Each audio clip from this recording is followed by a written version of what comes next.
It has been, as expected, fantastic on day 3 here at the 13th World Wushu Championships. Big hits in the Sanda Arena, beautiful forms in the Taolu Arena. Let's have a look at some of the highlights, and don't forget you can catch it all on World Wushu TV.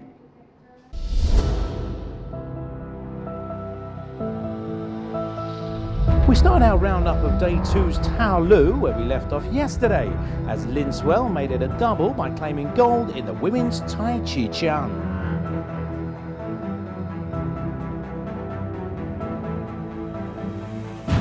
China flexed their muscles on day 2 as they took 4 gold medals of the 8 on offer. Xiao Xiao Lai secured 1 in the women's Changshu.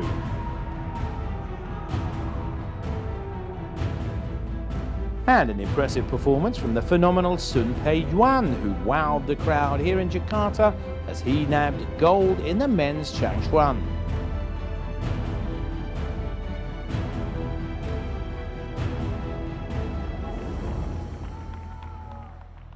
And history was made in more ways than one as we crowned our first ever world champion in the men's Dardao. That man was a delighted Amir Abdeltawab from Egypt. Yeah, I feel good. It's first time to me here in Indonesia. It's first world championship for me. I feel very happy because I'm here with Captain Sharif Mustafa, and it's good. Feels so good.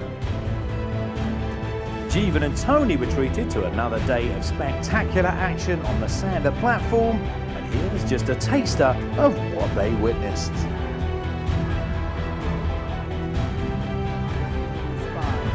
Look at that, that's out.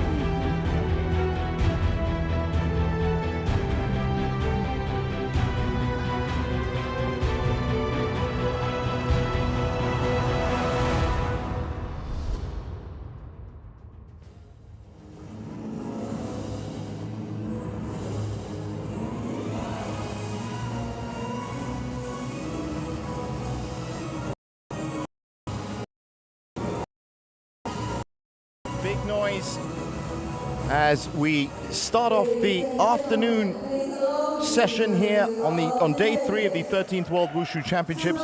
My name's Jeevan, still in the commentary box with me, Wushu teacher, judge. I'm not going to have enough time, Tony. Tony Sims is joining us. Tony, we saw a lot of bouts this morning in the morning session. 24 bouts, a lot closer this time, and now we've got another 27 bouts. As we look at it, we've got women's Sanda, 56 kilograms. That's the quarterfinals, moving through 60, 65, 70. Then there's that single round robin bout for the 75 kilogram class. We'll get to that. And then the men's 48 and 52, 56 and 60 quarterfinals. Now, what's interesting about that order is that in the 60 kilogram class for the men's, well, those are the second fights for the fighters in one day. We were just hinting on that yesterday as to how taxing that can be. That's the start list as we've just, and some of these names are now becoming Uchit Sharma there taking on a Vietnamese fighter in Din. That's going to be interesting. Gunawan, he fought on the first, the 26-year-old Indonesian. He's going to be taking on Garcia. But all of these fighters we did see on the first afternoon. That was on Saturday. So they've had a bit of a rest as well. But it's going to be tough for them to come through. There's Ali Maghmadov. He was fighting just this afternoon. Solis was fighting just this afternoon as well. This morning, sorry. So we're going to see again exactly how tough it can be for them to step up, and not just for another round, but a quarterfinal. Well, Jeevan, the other issue is that we saw what type of toll it takes to come back just a couple of hours later for the second session to fight. But what we also know is that the fights have gotten tougher today. Yeah. So that people have spent a lot more energy during the fights. They've had tougher opponents in many cases, and so they're coming back from in some cases, some pretty tough fights. Well, the judges and referees all lined up. You've mentioned that we have 2 different events occurring today. We have Sanda and we have Taolu. So we hear the announcers presenting the Taolu judges, the Taolu actually uses 2 separate carpets for the event. Yep. So they're still introducing the Tao Two Lu. separate draws as well, and really both Sanda and Tao Lu together form just the basis of all wushu. You've got the beautiful forms of Tao Lu. Now I think today we'll actually see some of those new divisions. I think Bagua Zhang. That's right. Yep. And Xingyi, if I'm not mistaken. It is in this afternoon's. I'm just always impressed by your knowledge of stuff. But I have to get the piece of paper out. Yes, it is Bagua Zhang, women's Bagua Zhang, and also Xingyi Quan. Yeah. So in terms of the what these forms are like for Tao Lu, just a quick word before the Sanda kicks off. Well, they're bare hand styles, but they look very different.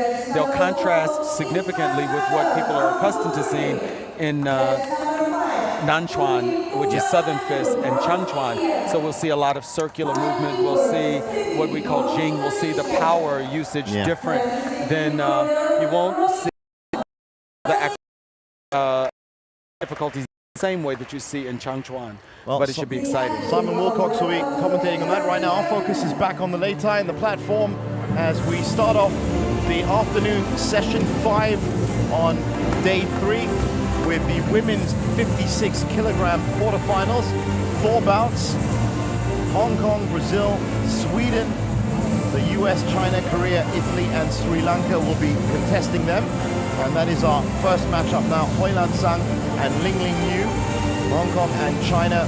Hoilan is fighting in the red and Lingling in the black. Well, it's always interesting to have this matchup with Hong Kong and China there in the competition. That's right, yep.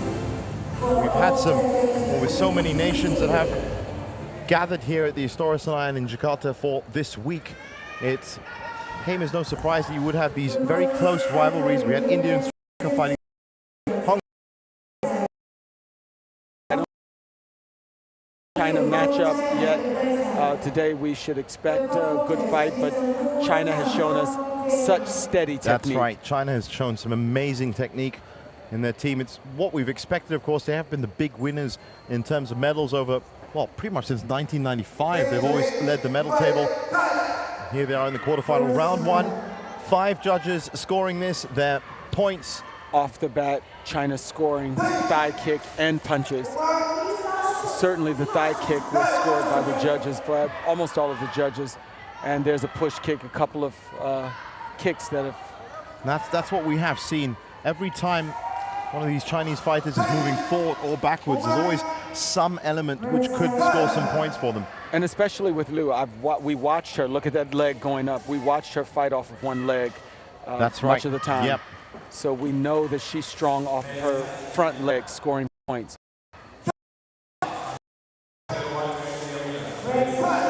And she's already hit double figures with just 30 seconds fought in the first round. Fight. As we were talking about earlier this morning, some of the fights that we saw, well, you wouldn't get higher than 6 or 7. And that's throughout the whole round. And if you think about it, the points that could be accrued. Now this is turning into something very interesting. So as you can see, Liu is up to 10 points scored by some judges, and Hong Kong hasn't gotten the board for judges 1 and 2. And Liu just added 2 more points to her comfortable lead here in the first round, with still 54 seconds to go in the first round. Oh, that was a good punch in from Hoilan. And she's on the board. She is on the board. But she's fighting, as you can see with Liu, she's loosening up to maybe show us some other things that she hasn't shown us. Yeah, that second gear that you were talking about, that extra gear actually. Hong Kong just attempted to take her down, right? So Zhang attempted to take her down and Liu reversed. And that's put her up to 14 now Again, from those 2 judges. Done it a second time. And that'll be 16. Absolute clean sweep from the Chinese fighter. Double figures already, 20 seconds left. So she can now, well, essentially, as you said, practice for the next round if she wanted to. She could Liu could conceivably get up to that 20 points. You know, she's just a couple techniques away from that, and I know you've helped us keep track of when they reach that 20. And that has the bench really. She just made 18, at least on one judge's card. And that's straight off in the afternoon session. And what it does show is, as I said, how quickly they can accrue points, because when it comes down to it, that's what's going to make the difference. You don't want, as we saw with the lower scoring flights, you want to have as much as 17-1, 18-3, 14-5, 13-1, and 16-4. It is. So here's where Liu made sure she was accumulating points, using every bit of those 2 minutes to accumulate points and develop a comfortable lead. Even if Song were coming back, she would have a huge way to come back to win that round. So a lot to be thinking about in the Hong Kong camp for Hoilan Xiang. And for the Chinese camp, well, again, it's a question of just sharpening up. That's right. You see, I'm talking about moving in the clinch, how you the body makes it happen. Never sitting, I believe. No, never sitting. We haven't seen any of the Chinese fighters sitting between rounds. They haven't had to. They're eager to get up there. Yeah. Well, this is with the quarterfinal, of course, for a place in the semis, and that is immediately medal contention. And off the bat, front push kick to earn some points. And good. there's Song showing that she's got some hands and can earn some points. Liu is just so strong. Each of those kicks, look at the punches. Yeah. Scoring points. Going for the push out. She just tried to push Liu out, and Song got pushed down. That shows you the lower body strength of Liu. Yeah. So again, streaking a point, but a little bit more fire from Hoilan Xiang. Well, you know, Song has nothing to lose. She knows that she's coming out with a strong fighter, and she's behind a round. So what does it hurt to go out and give even more than she had before? And that's what we're seeing. Unfortunately, it's just not quite enough. One of the judges at 13-0 scored it to China. Oh, she's going to pick her up. She just got a point. It's about the second time we've seen Song initiate a throw and then have it countered for her. Oh, there's that push kick again. I don't think that one scored. No, it didn't score, but like we said, Liu has to use this as a warm-up because she's only a couple of fights away from those medal rounds. So she has to make good work of this time on the Lei Tai. Yep. She won't get to practice in a fight close. You know, warm up. So this is it for a practice fight. This is the hands-on practice that you need. And she's done enough now to win the round. So these 40 seconds, possibly try something different, try something a little bit special. She just hit that 20 mark. She's hit the wall. She's about to hit 20 off 2 judges as well. And it has been a benchmark that we've kind of witnessed over the last 3 days. Yes. When we look at the point differential, the point spread for these two fighters in a minute and 40 seconds compared to, she's hit 22 and 20. 22 is the most amount of points, so she's got a good chance here to actually hit the highest points we've seen in a round off a judge. Just one more punch will do it. Well, she'll give you one more. She'll probably give you one. Yeah. She just did it. Not all judges saw it. Not all judges, but she the most important one. She got that one in a takedown, so you're at 23 now. There you go. A very good score indeed. 2 23s and a 22. And it just seems to me that China keeps getting stronger and stronger the harder and harder it gets. That's 23-4, 16-2, 22-3, 13-1, 23-1. That's very good performance indeed. Here we see Liu catching her with the push kick as she steps in and then taking her to a throwdown. All right. Credit to Song for taking the fight. That point margin is because she was really trying some things there, and Liu was able to capitalize on her exposing herself while she was trying to do something. So, well, we have one of our semi-finalists in, Ling Liu from China. Song can hold her head up knowing that she fought a strong fighter. Yeah. And she has room to grow, and you see that beautiful smile on her. It's good to she wasn't, as I said, you could put it down as saying beaten up, but she wasn't beaten up at all. She gave what she could. She was outclassed, as you said. Now up next, we have Maristela Alves do Nascimento from Brazil. Maristela in the red, and she's taking on Yerim Jong from Korea in the black. We've seen a good, strong showing from the Korean team so far. What we've seen with Brazil, and hopefully with Maristela again, is a fighter. She will come out blazing guns, and we know that our Korean fighters have shown us strong kicks to open, and the first technique is 2 kicks from our Korean fighter, Jeong. Well, this was also the Brazil-Korea was the big fight from the morning session as well. These ladies have just shown us a flurry of thigh kicks that may not have scored them a lot of points, but there was an exchange of at least 5-6 kicks there. Let's see what happens.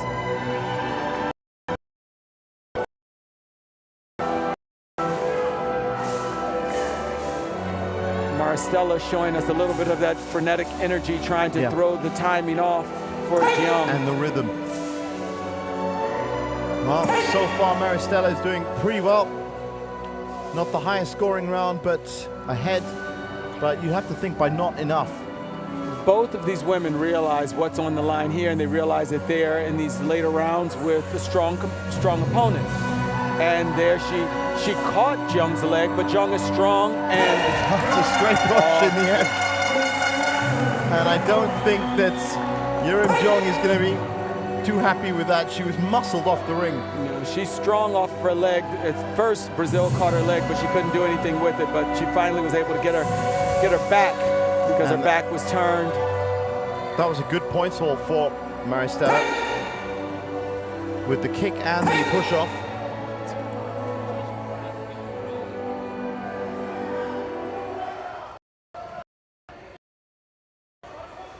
Good, nice, competitive bout. Both women giving each other space, trying to size something up, and you see as soon as one technique comes out, the other is on top of it. No score there, but a judge calls ting, and they are at it again, and she has just taken her down.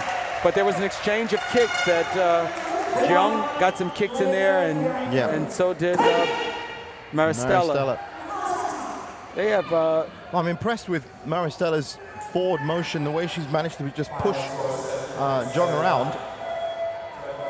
And it's close. It's very, very close. She's trying to. She just got a thigh kick. You see them exchange these thigh kicks, and they're scoring 1 point each. Was it enough? She knew she won that. Remember, she didn't know. She couldn't see the points. You see Jeong looking around. She's looking around to see the judges' lights, but really there's a screen next to her that'll show her. So we still are adjusting to having this open scoring seen by everyone. Open scoring means that everybody in the bleachers and everybody up here, of course, in the commentary box as well, can see the actual scoring from all 5 judges around the Lei Tai as it happens. So we have seen today, for example, one of the Chinese fighters in the morning, a flurry of 3 points per second for the first 15 seconds. So it was...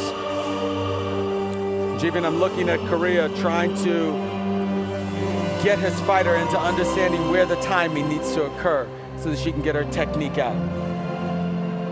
Right. Nod of the head, looking determined. A punch in the chin. Now she looks ready.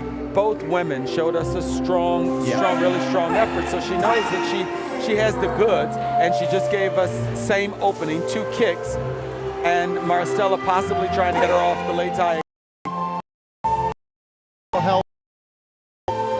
That's a tricky leg twist. Well, what you pointed out about Maristella is really that forward momentum. So she literally just like pressed a juggernaut. Jung Literally, it's like down a to juggernaut. the mat. That's a good side step. We haven't seen a lot of side steps. That's just the level of competition that we have. Well, it's a lot more evenly balanced in terms of the points. We have one judge that hasn't even scored anything from Maristella, and she's just both gone off. She almost got her off, but here we have Jung ahead. Yeah. So Jung is just looking up at the screen, actually. I think she was waiting maybe for a replay. She's ahead in this round, and more importantly, there's a kick from Maristella to give her some points to actually tie up in some instances. They're pretty close. They're neck and neck. They are neck and neck. Coming up to the minute mark in the round. She wasn't able to hold on to her long enough. So that puts Jung firmly ahead and with a push-off in her pocket. And she's trying for another. That one didn't count because she held on while she was off the lei tai. Well, she gets the approving nod from her coaches. They're very happy. Well, they know that even as we wind down to 50 seconds in this round with her behind, she has one round ahead already. Yeah. But wouldn't it be great if, again, in the second bout of the side session, kick and a roundhouse kick, if we could get a deciding round, that would be fantastic. Now, this is interesting because we've seen bouts turn in this amount of time. 31 seconds is a lot of time when you're this even. Look at this. Fighting for a place in the semifinals. This is where the cushion is not enough for either fighter. The advantage is still with Jung. Maristella really needs to make something happen. She could actually turn this round. Wow, look at that. And they that both tried just to counter each other. neutralized any point. We're at 8 seconds. Looks like Maristella might just edge it here. She might edge it, but we're going to get a kick. We got a kick out of Jung. I think in the last 3 seconds, Tony, I think you're right. I think it's now moved. Yes, she's going to win it. Wow, that last action of the fight. 9-9, 4-9, 6-10, 4-7, 10-8. Look at Goes that. to Jung of Korea. Wow, we go to a deciding round. Now, looking at both those rounds, we've seen Jung coming back. She definitely understood what her coaches were trying to tell her. And now Maristella has all the thinking to do as you get in. And so Jung of Korea is going to be in the ascension now. She walks onto the platform again. Look at her. She's now absolutely hyped. Maristella just a little bit concerned, maybe. That it's the emotional fatigue of knowing that you had one round in your pocket, and then you've just right now we've sort of evened up, and she has to be able to go out and do what she did a full round ago. But in reality, she was very close. If she had been as aware of mounting some points in that last 20 seconds, she could have edged out that round and the fight would be over. As it stands, we're in round 3. 2 minutes to decide. There's a thigh kick and punches. Look at this flurry. Heavy hits. And we see it. We see it scored by the judges. Some judges seen more than others. We can expect that in their that time. Oh, there's a shot of Maristella's coaches. Marginally ahead in this deciding round.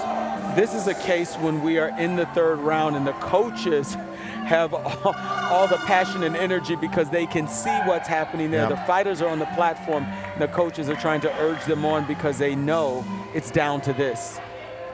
Well, just as you said that, both of the coaches, I saw them glancing over to those scores. There's a good roundhouse kick. Heavy stuff. And she just threw her off. And look at the crowd erupt. It's beautiful to see people enjoy a good match. And that's going to give Maristella a whole load of confidence. And she got another one off, and she just that's it. won the She round. wins. She just, look at the disappointment with Jiang. Maristella she was smart enough. She was past that warning line, and look at that. Indeed. Look at that. She's happy. Well, what a quick way to end it. It was, to be honest, she was ahead on points anyway, but you're right. Why have to go through that last piece of chess? She knew that she was facing a determined fighter that had just won the round before.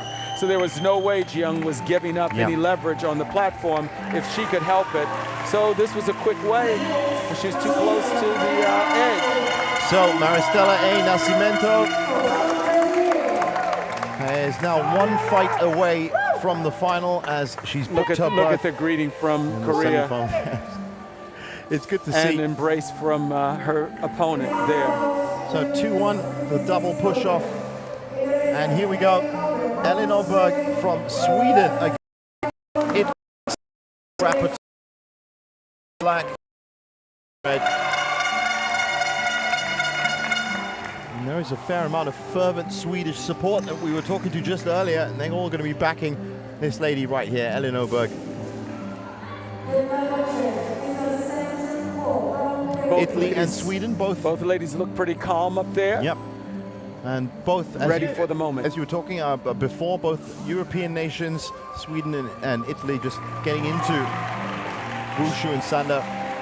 Sure, this is a great, both Ellen and Celeste, the great representation for the diversity of Wushu. Yeah. European countries here, and look at where they are in the competition. Exactly, both fighting for a spot in the semifinals.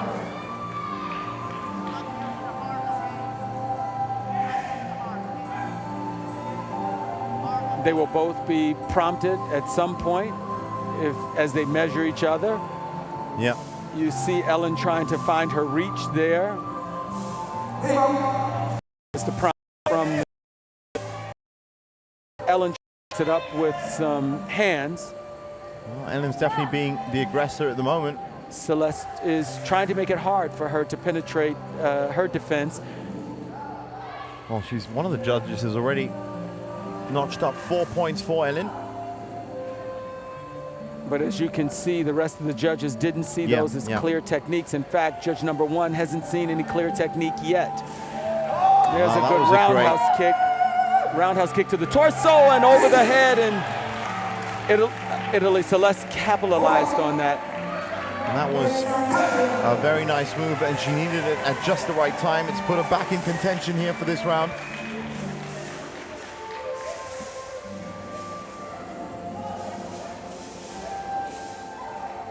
I can see that this will be a round where the judge will constantly have to prompt them because they're giving each other space. Well, these are some big hits from Ellen. Both have good hands. See if Ellen can use that leg. She has a long leg she just did to get that roundhouse kick up. She's into double digits now. She's into double digits. Let's see if she can hold on here. She's unanimously winning this round at the moment. Celeste is going to have to do something to get some points because Ellen is reaching in. She's reaching in with a thigh kick and a roundhouse kick. And she's finding a lot of space on the right side. She has reach. She has reach with her hands. So if she sets herself up, she can get some punches in. As the beeper goes for the last 10 seconds, reach another. For left. And they're quick as well, those hands. She kept the cushion. It's tight. It's tight, but look at that. 5-2, Only 8-6. one judge saw a span of about 5 points there, but 12, 7, it was enough. 6-4. This is the case for Ellen. There's beautiful. Italy took off of a mistake from Ellen going over her head. But other than that, Ellen pretty handily won the round. Now let's see if she's got another gear herself. Of course, now the onus moves towards Celeste. Celeste, the one with everything to do here if she's going to make it through to the semifinals. Did you see that cooling? It looked like some cooling spray over there from the judges in Italy. So we see everyone using every trick of the trade here to cool off their fighters. Ellen looks very calm over in that corner. She has 1 round under the belt. She's a very calm fighter.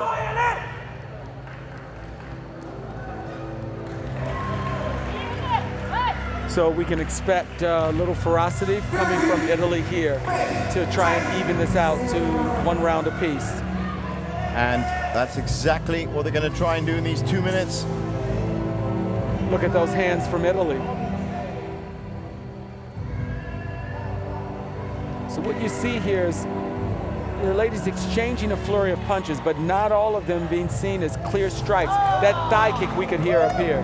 And that's definitely scored some points. So the points are now racking up. That's right. And Ellen is just edging ahead here. And both fighters now a little bit more confident to go toe-to-toe.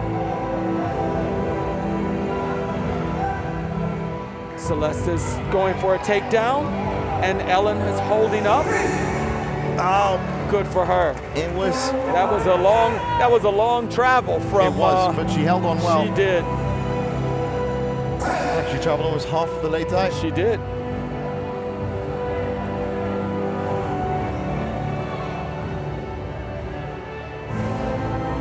So there's an example of Ellen's reach when she reaches in for a jab. Yeah. Celeste is stepping out so that she avoids that thigh kick. 5-1, 3-1, 4-1, 3-1, 5-3. This is good. Neither woman having a lot of success with the takedowns. There's Ellen. She just got it. She proved me wrong. Ellen proved me wrong. She was trying to maneuver Celeste into position. Didn't quite work. A touch of the gloves, and they're off again. Last 45 seconds of the round. It's not a huge. Well, it's gone up for both of them. Yeah. We still have Celeste down only with 1 point from a couple of the judges, and points inching up for Ellen. Wow, double digits. Double digits. For Ellen Oberg, and that's got to be great. We've seen a lot of Swedish fighters in the last 3 days. Well, a couple anyway. And it's good to see one pressing. Well, she progressed with earning points there. She used her kick to her advantage. She used the thigh kick, and we've seen that with a number of the other fighters. The question is when she fights someone that's able to do that, how it will fare. But for now, she's done enough, and good for her. How about that? 12-3, 11-2, 10-1, 11-7, 9-4. 4 of the 5 judges scored her there with double points. She made it very clear. And so she's made it through as our 3rd semi-finalist. Our first 2 semi-finalists, Lingling Liu from China and Maristela Alves do Nascimento, who we might even dub the Juggernaut because she's so great at pushing people off the late eye. Exactly. And now Ellen Oberg has joined as well. I'm still amazed at her calm. She looks like she's just going up. This is someone with stamina because she doesn't look very winded. Yeah, she doesn't look very tired at all. And so our final semi-final berth is about to be filled by either Ragan Bedi from the US or Shanika Jawaraje from Sri Lanka. Shanika in the black and Ragan in the red. Tony, any extra news about Ragan Bedi? Do you know of her as a fighter? Well, sure. I was part of the team doing the national team trials for the USA. So I saw, I think she goes by Reagan there. Reagan, right. And no E this time. That's right. And she's a very solid fighter. But again, the international platform is very different than fighting back in your home country for national team status. Right, right. So now the question is whether her technique measures up here on this world stage. That's right, the literally, world and stage. that's what it is, the world platform. That's what that. We have seen some strong fighters from Sri Lanka, so we'll see what happens for Reagan here. Let's see if Shanika can live up to her teammates, and they have come out, but immediately a bit cagey. And there's a punch from Reagan, and push. So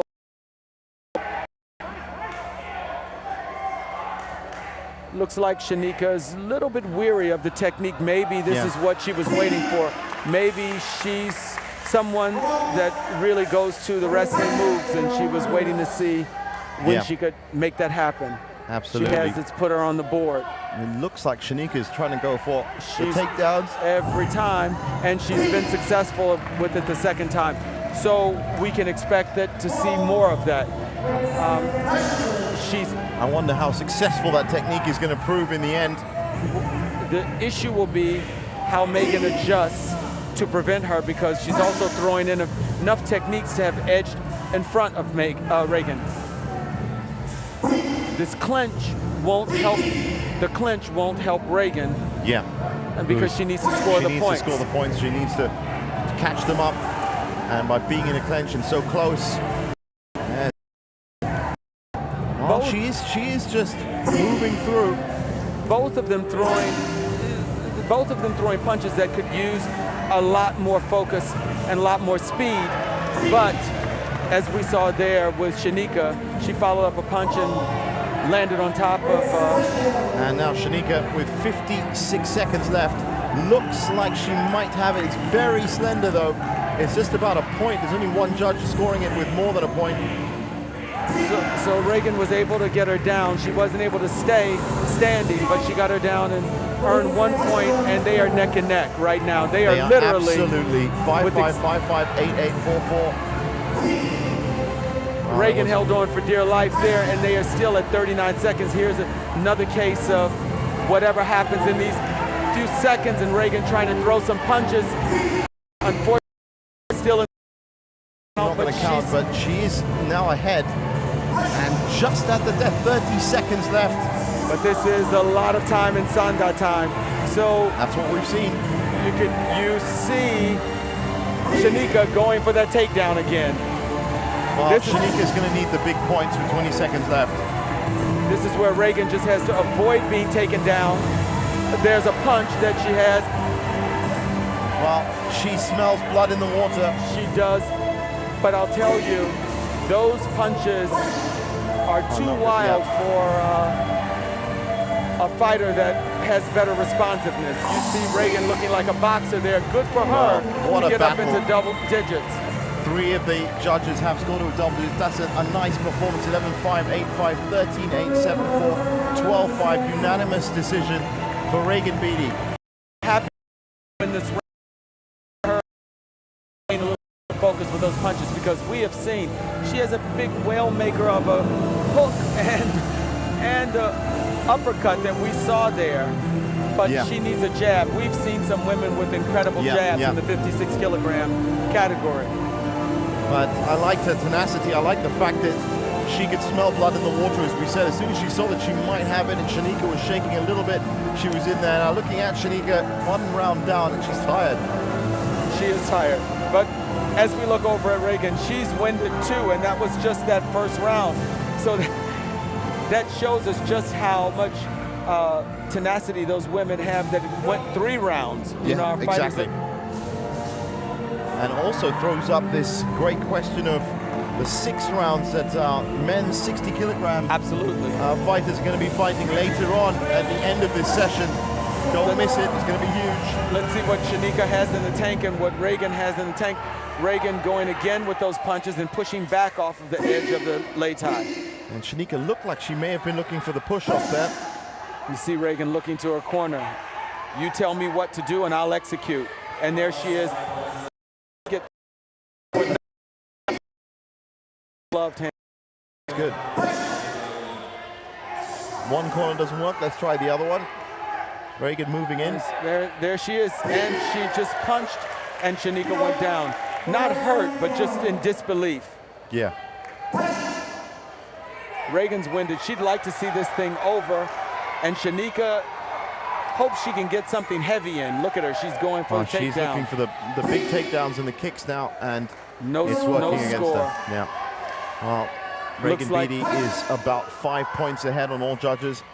I don't see her judges, her corner telling her much. It's hard to figure out what to do. And you can just see that every one of those punches is a labor for Reagan Beatty. Now she is very tired indeed. She's tired. She's tired, and it's only been 3 minutes of fighting with a minute break in there. Yeah. So that's what always. She literally just won this point because Shanika didn't have enough energy to stand. Fighters get tired, the hands get lower. Reagan trying to get a little bit more bounce in her step. It's a brutal and grueling, even the second, but it is for something special, and that is the final That's a semifinal solid berth. kick from Reagan. Double digits from all 5 Shanika's judges. trying to hold on, but you see as she moves, there's very little pep in her step. There she's trying to get a little bit out. And the judge has just ordered her to attack, and she probably, Reagan helped her out. She didn't look like she was ready to attack. Her hands are down chest level, so Reagan's able to fire away at will. Well, for a tied fighter, she's scoring extremely well. She just scored her second set of points, and she's at 3, Reagan's at 15. That's right. Double digits from all 5 judges for the lady from the USA in red. So kudos to the USA for having a fighter that's moved on now to the second round. The rest of the male fighters were not so lucky to move on to the second round. And you see the USA corner over there, very happy for Reagan's success. Yeah, very happy. And some of the fans here in the crowd, we just saw a shot of them as well there, over the moon, because that is the US in the semifinals. And so that completes our semifinalists from the 56-kilo category. Ling Liu from China, Maristela Alves do Nascimento from Brazil, Ellen Oberg from Sweden, and Reagan Beatty from the US. Quite a card we have, quite a card. Now next up we are moving to the 60-kilogram class. And 2 ladies coming out, Nagihan Kalyoncu from Turkey and Moira Manalu, our hometown hero, first one of the afternoon session.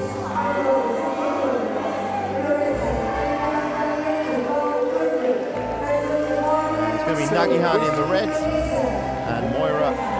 We should expect a pretty strong fight because Nagihan representing Turkey should show us a pretty strong fight, and we know that Indonesia has been preparing for these championships as well. Now once again, none of these ladies were in action on the first day for session 1 in the afternoon. So is this their first time up on late time? It was only Ling Liu that made an appearance on Saturday. So really this is the first time on the late tie for all these ladies. Wow. Our third day of competition. Yeah. Women's 60 kilograms. I can see right away that Moria's hands and a very active fighter, Indonesia, was able to get the takedown. Listen to that scream from the Indonesian fans. Oh, sure. Moria in the black. Moria showing technique. Fight, get that takedown and got it. Nagihan from Turkey showing all the resilience and power that we've seen from the Turkish contingent so far. Wow. She held on. She held on. Well, the Indonesian crowd here at the historic Senayan are really getting behind their fighter. Sure. All of that national pride. What a strong kick from Nagihan. Still both fighters pretty close here in the points. Now it's about 3 points each. One of the judges tied. A lot of active fighting, but scoring still pretty even. And is favoring Moria from Indonesia. But you're right, Tony. They probably both have to do a lot more if they're going to make sure they can seal this. That's right. Moria's giving punches, but Nagihan is able, and she almost got it. Well, that's an awkward tumble. Both of them off. That's a takedown right away. Huge takedown. Right away by Moria. Now that should be the move that gives us some breathing space with 40 seconds left. But they're still close. We have judges that have them at 3, 4, and 6, 7. Moria needs to have more than that because she has a very determined Nagihan. Tried to take her down, but ended up working against her. Well, I think we're about to hear in 25 seconds a bit of a cheer. There's a strong punch from Turkey. A good right jab there. It's good to see two countries, two ladies, so evenly matched. This is a very evenly matched fight, which is why we're saying in 13 seconds, you have to make sure that the cushion you have. Yeah. We have judges that have scored this, and there is black going down. We have Moria going down, so that'll be 1 point. And in that case, this is going to be enough. Still, Moria is shading it with two judges at the moment, and I think she's done it 7-5, 9-7, 8-8. Look at the split decision just barely. for two of them, just barely. Takes it through with 2 points from each of the other judges. So, the hometown hero, Moria Manalu, has taken the first round here. Now, for Nagihan, she didn't do anything wrong at all. It was evenly matched. What could she do now to try and turn this second round and maybe nullify some of the attacks from Moria? She's going to have to earn some points from some kicks. She'll have to earn some points from her kicks, and she has fast hands, so she could earn some of the points. Those points build. A kick here, hold up, 3 scored. But one of the problems is the lack of precision in the jabs, not earning her those points. Well, as quicker than I'm sure they'd like. The break is over. It is round 2. This is also the quarterfinal stage in the 60-kilogram class. 2 of our semi-finalists will be picked today. Moria might have some momentum, knowing that she's won a round, that she was successful against a scrappy Turkish fighter in Nagihan. What a takedown. She just you can hear it up here. And that is a solid point for Moria. She's going to try it again. And that time, she's down first. And so the point goes the other way. That's right. There's a nice roundhouse kick from Nagihan. She probably not seen by all of the judges there. Moria, as you can see, we saw some hands on some of our female fighters that were really precise. These punches aren't scoring enough for them. That one, that left and that right scored, and that's been the difference in the fight for Moria versus Nagihan. Now it's both fighters down. It's so close again on the scoreboard for the judges. It means that Nagihan has been able to get a few more points in there and stay close. She just tried a spinning back fist. Moria was able to block that and push her away. Roundhouse kick may have scored her some points. It did. It did.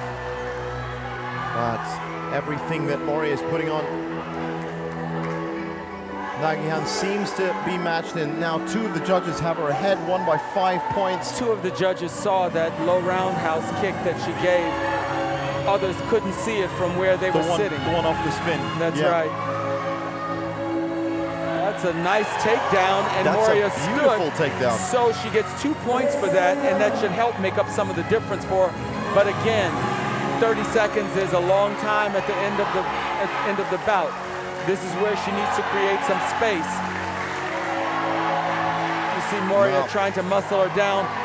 Moria needs to use this last 18 seconds with something other than that, because the clinch, the clock is still running down. She needs this time to earn points, not to run down the clock. She tried again with that spinning back fist and actually was scored. Didn't work she out scored again, and it's frenetic on the points. And the last 5 seconds, it's clock has been stopped with 4 to go. One judge has her ahead, has Nagihan ahead.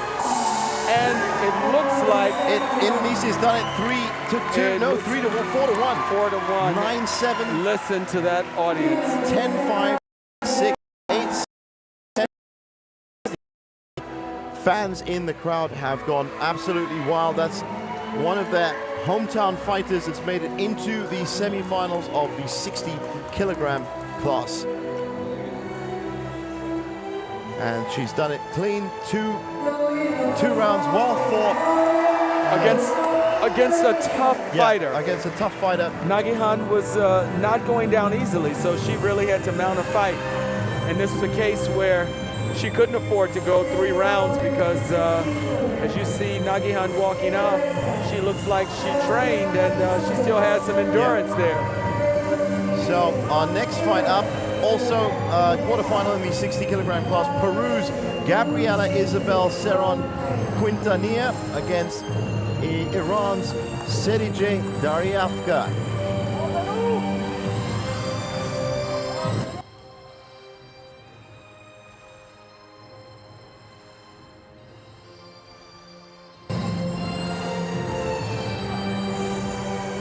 So Serije for Gabriela in the red. This is for Peru to really mount a fight, because I can tell you Iran has a strong stable of fighters, as you can see, with this over the shoulder. And it was just quick feet moving in as well from Serije.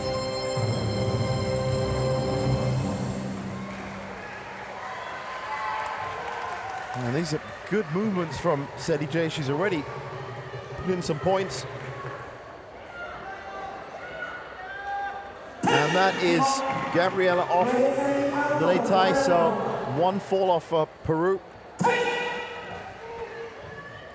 Wouldn't be surprised if Serije in the black just comes straight through. Yes, there she goes again. Here's another case where Gabriela's fighting a very, very experienced opponent. I don't know how much experience she's had. What I can tell you is we look at the medal count for Peru. We probably don't see their name there because there are many countries that are just in. Yeah, absolutely. Great to see this representation. And great to see a fighting attitude coming out from her as well. Absolutely, she just did a spinning back fist, but then was immediately taken down. Look at the point differential for Iran. Points now, double figures from all judges for Serije from Iran. She's been active, she's been aggressive, and she's connected enough times. So that is about 10 points. You can hear the roundhouse kick. Gabriela's fighting a strong fighter, and so she can take a lot away from this when she looks back. And that's going to be big physical throw, and now moving up to close to 20, the 20-point mark, yep. And not just 120 point from one judge, but it looks like it's going to break with 40 seconds left. This could be a very high-scoring round for the Iranian. She just pushed her off and earned 2 more points. Well, that's with the push off there in round 1 means that regardless of that, she did hit 18, 20, 16, 15, and 19, and that was with 33 seconds left. But Could have been huge. This is a case where she She has done very well. She used the round to fight rather than to push her opponent off, which is what she needed to do. And when she saw the opportunity that she could push Gabriela off. She probably could have pushed Gabriela off sooner than that, but that wouldn't have given her time in the ring on the late tie. You're right. Getting ready for what could be potentially another medal round. Well, it's definitely, I mean, she keeps going like this, she's definitely going to qualify for the semifinals, and that is your first medal in there.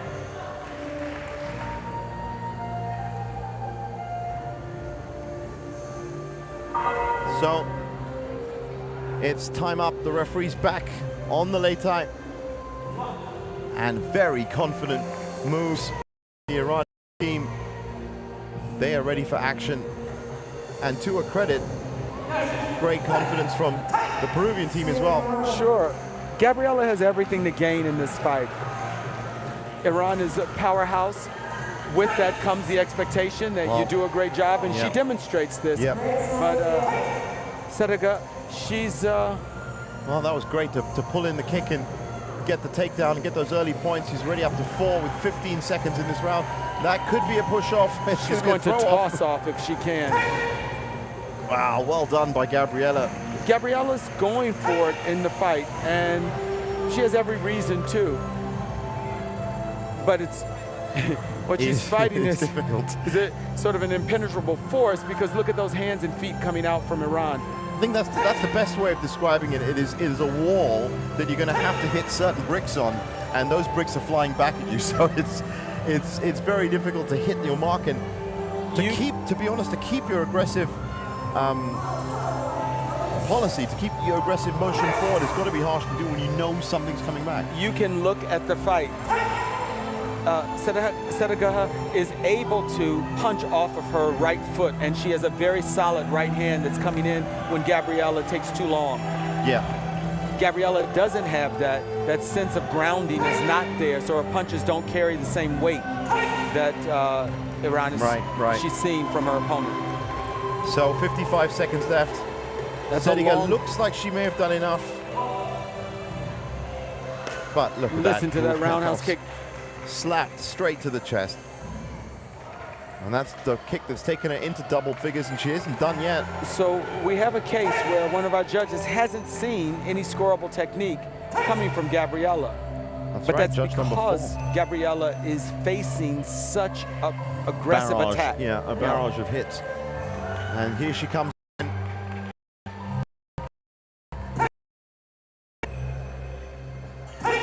Sediga Daria Evakede.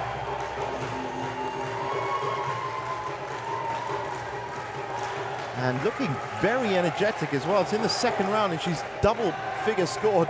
She's thrown a load of punches. You hear the Iran cheering group there with percussion instruments as well, cheering their, I can hear the fighter drums. That's a great thing I have to say about live fight sports as well. There's always someone with a drum somewhere.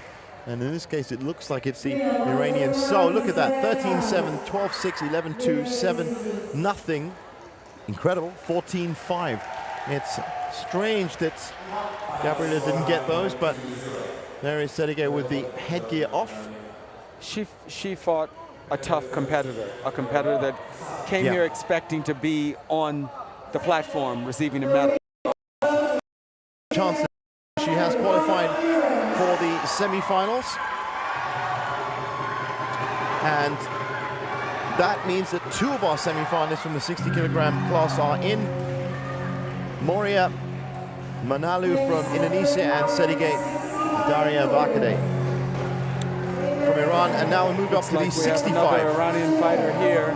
It's a 65 kilogram class, and this is all our semi-finalists. But the next 4 bouts will determine who will be in the semi-finals in the 65 kilogram class for women's Sanda here at the 13th World Wushu Championships in Jakarta, Indonesia. If you've been following it around the world, you would have seen some exciting action as it is, and I can tell you it's only just started. So this just shows you the depth. We just saw Sediga in the 60 kilogram, and now we see Shahrbano in the 65. Shahrbana Mansourian Semiromi from Iran fighting in the red, and Hoi Tu Nguyen in the black from Vietnam. And this is going to be a great fight. Iran versus Vietnam, Sanda nations. They proved themselves in previous World Wushu Championships. Unfortunately, we're starting off with a point. Iran losing a point, or Vietnam gaining a point by taking too long to come up. But she just decided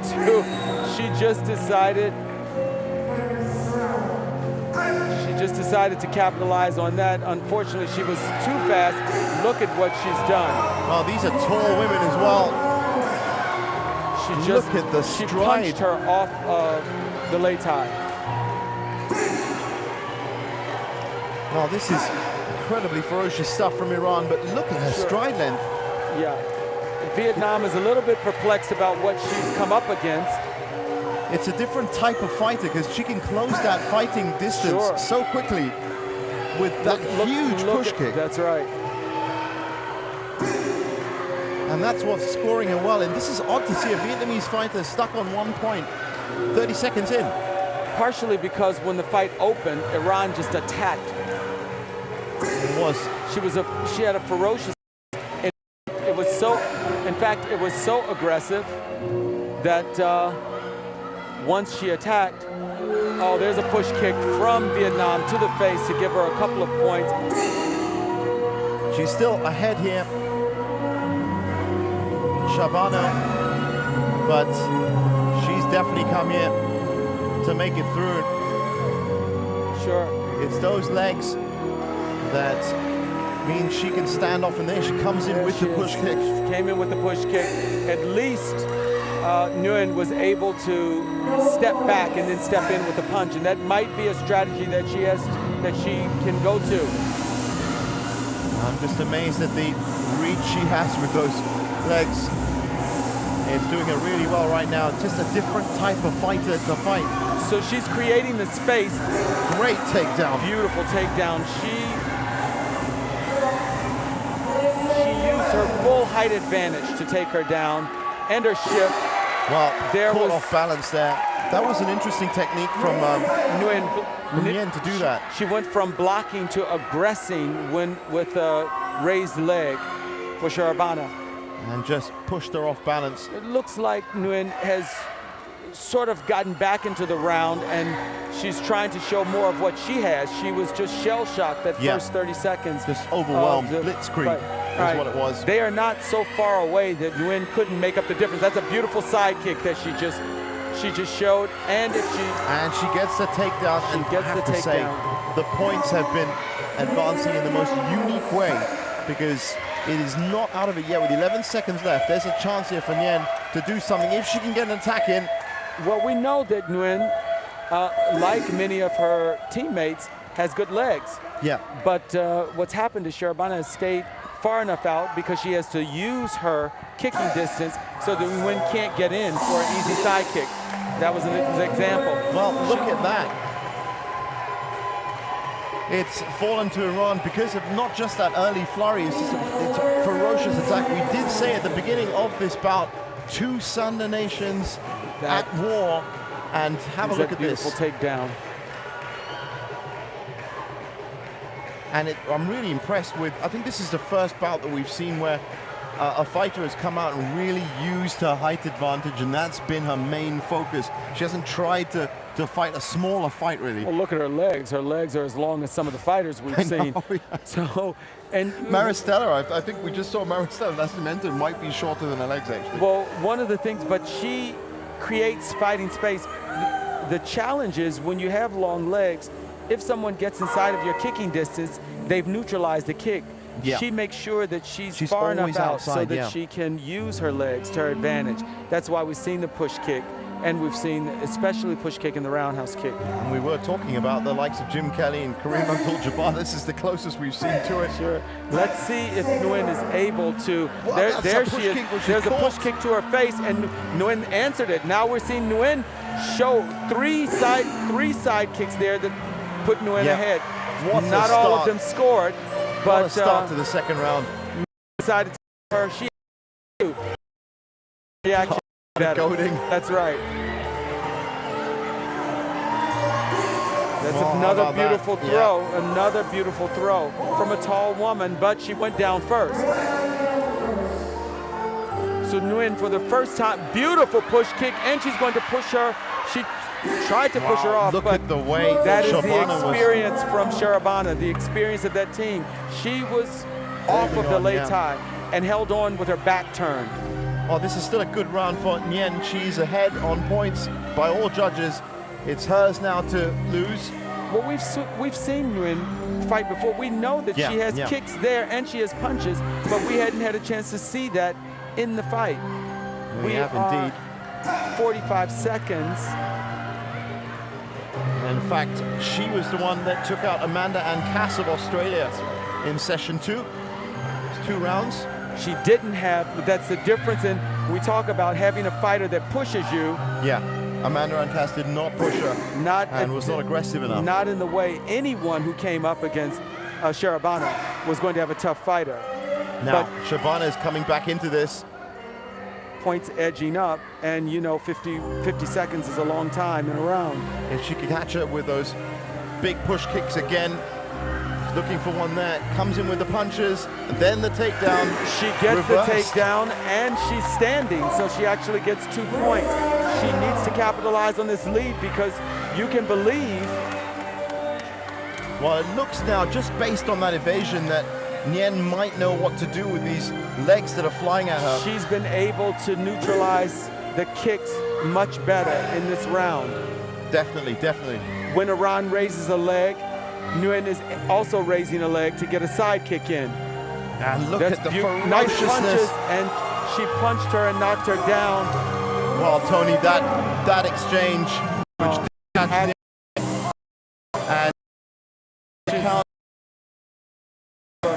so not getting out. Finally, one of those big limbs from Shabana caught Nyen, and she's not getting up from this. You can bet Shabana's really happy there. Because she was behind in the round and we're probably facing a third round now.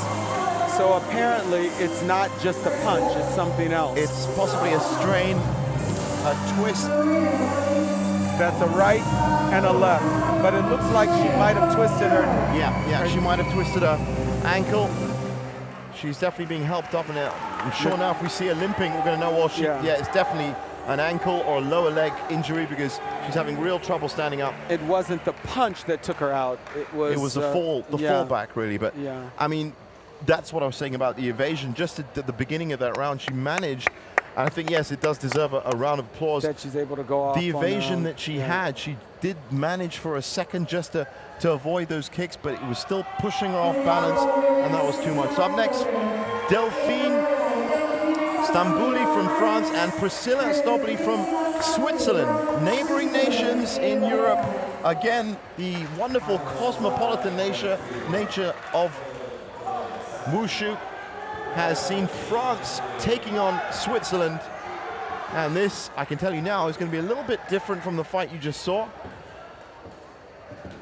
Man, I'm just looking at Shabana as a fighter. It's a difficult proposition when you're facing a fighter like that. And that's what I saw in Nyen's movement, because as you said, she was overwhelmed at the beginning, and then for a while she seemed to get it. She was coming back. She was leading actually in that last round. Just couldn't control her balance in the end. So we've got Delphine in the red and we've got Priscilla in the black. Delphine from France. Not surprisingly, a different tempo and a different rhythm to this fight. Have we seen Priscilla before? Have we seen these fighters? I haven't seen. No, this is the first of the women's 65 kilogram classes. So okay, so we immediately see a different speed, level of speed here with the fighters. This one, I think it's being more comfortable with it. One of the things you said yesterday, which really caught me, was that you said the more competitions that you get into, the more easy it is for you to move forward and express yourself on the fight. And what we've seen with some of these other nations is that, well, hold on, I'm going to wait for you to do something, I'm going to be a bit more reactive. The other fighter's doing the same, and it slows down. Watch the hesitancy on the first leg for both of these fighters in terms of, you can see they don't feel really comfortable with putting that kick out there. But strangely enough, it has been Delphine from France that has connected enough. Beautiful punches there.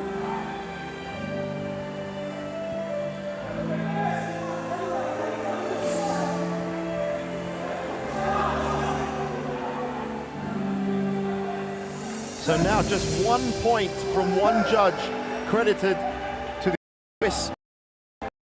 So again, and what we see is, if you can see that kick that Priscilla is putting up, it's not fast enough to really score.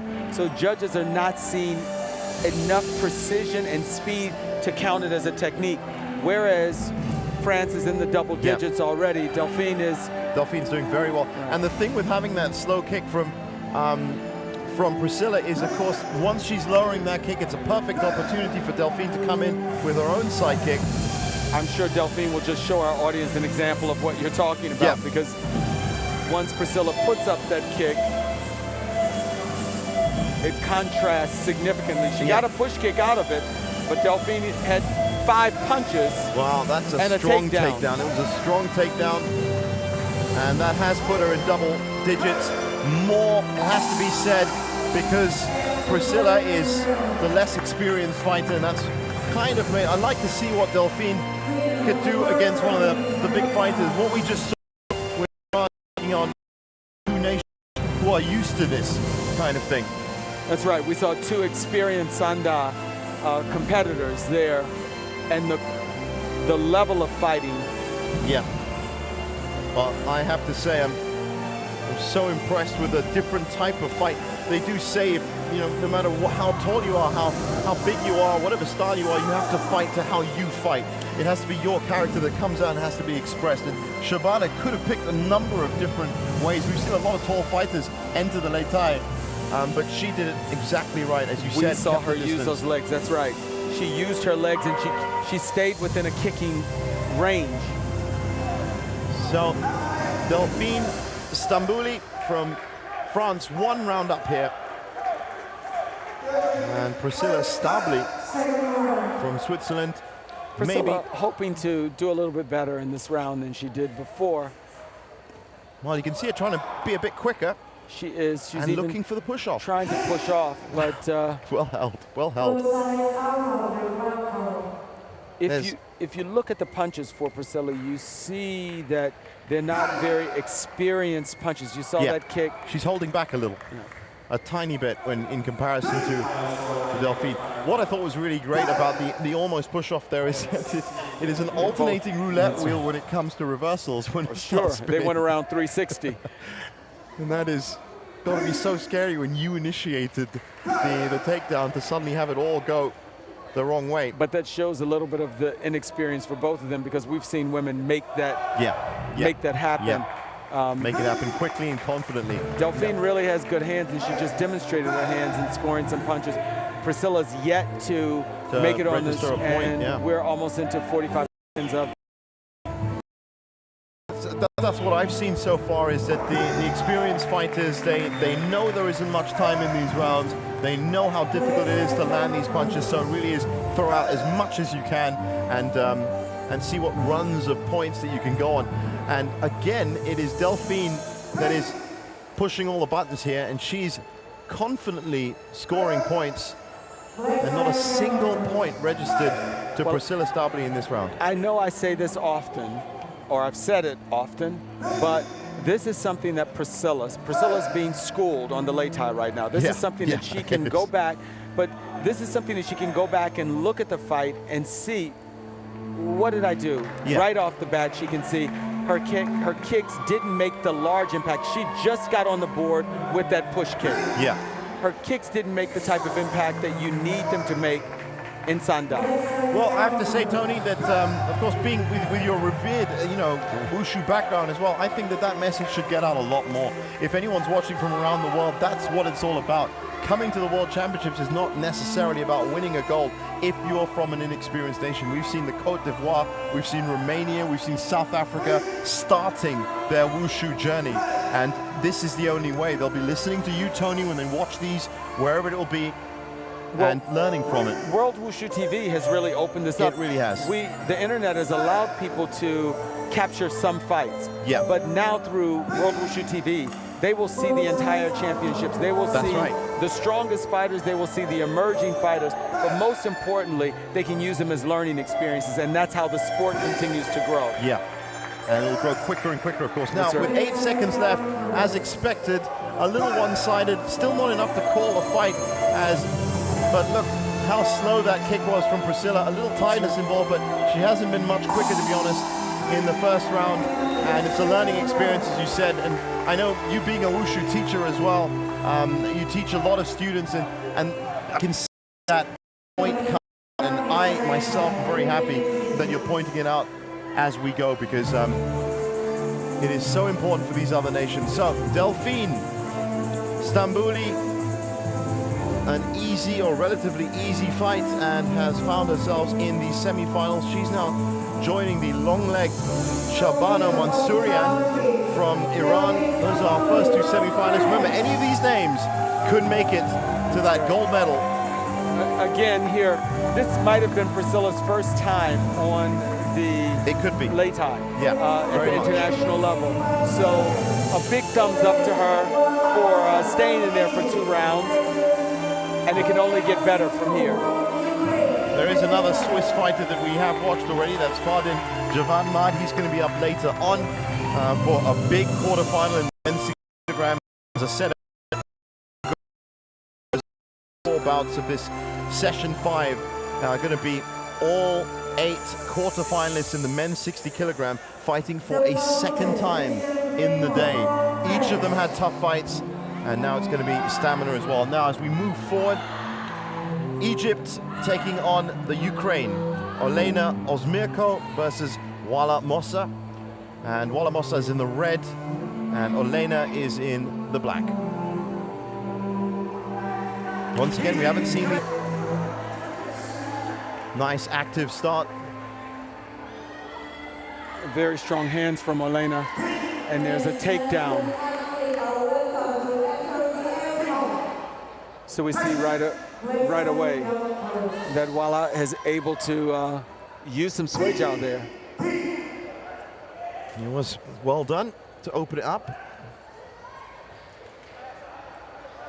Now, what we have seen with these fighters that literally come out the gates quickly is they do take time, a little bit of time to settle into a rhythm.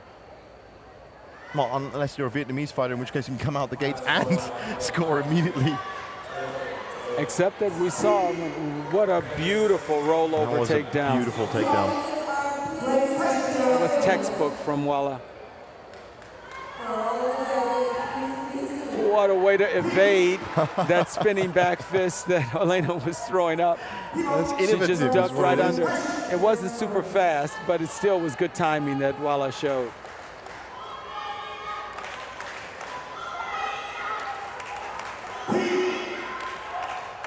Wow, the clench is broken up. Yeah, but we're 45 seconds into the fight, And we've just barely seen 5 Just points. barely. 5 points is the max. Olena's only on the board with one judge.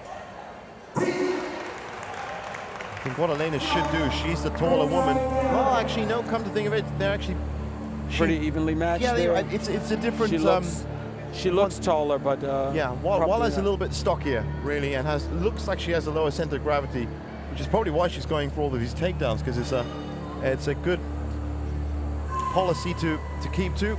But when you see a match, we're almost 1 minute into the first round, and Olena hasn't scored with 4 of the judges. She hasn't shown enough clear technique.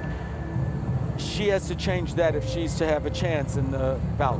Yeah, so a lot of energy expended, a lot of moves attempted, but unfortunately no result. A minute of fighting in a 2-minute round, you hope that the judges have seen enough technique to score you.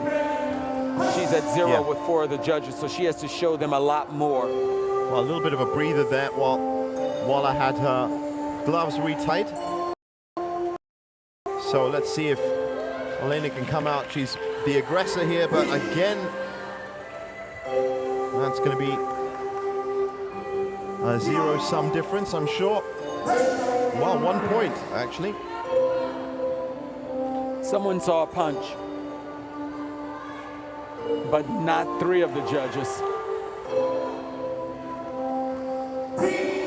She's working hard. She's working hard for the takedowns, but as you pointed out, that lower center of gravity. It is the technique Wala, for, right? It seems harder for the lower center of gravity fighters to tip them over or push them over, and we've seen them lift other fighters over their shoulders. So, well, Wala knows, she's already shown us that she knows how to take down. That's right. It was that beautiful roll beforehand, and all of her actions are resulting in some points, and she's now got pretty much a 6-point difference. Looks like she may have needed an equipment adjustment there. Okay, we're back on.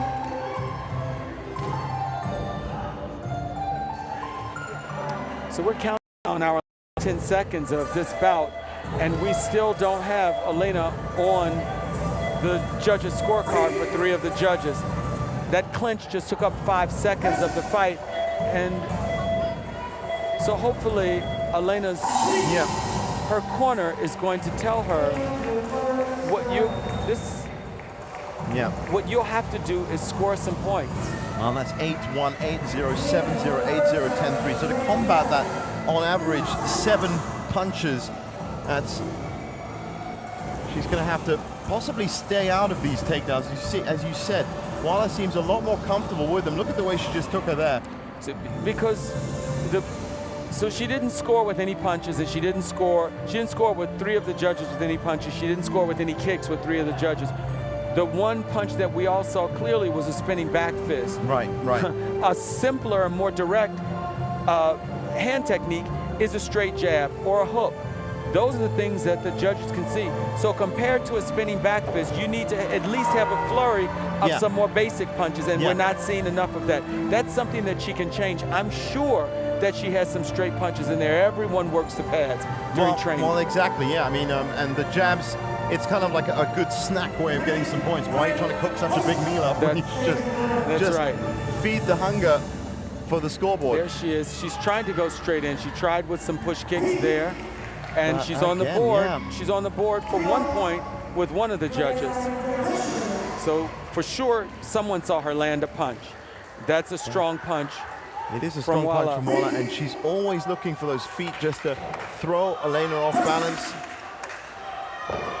and get the dominant position in the Shui.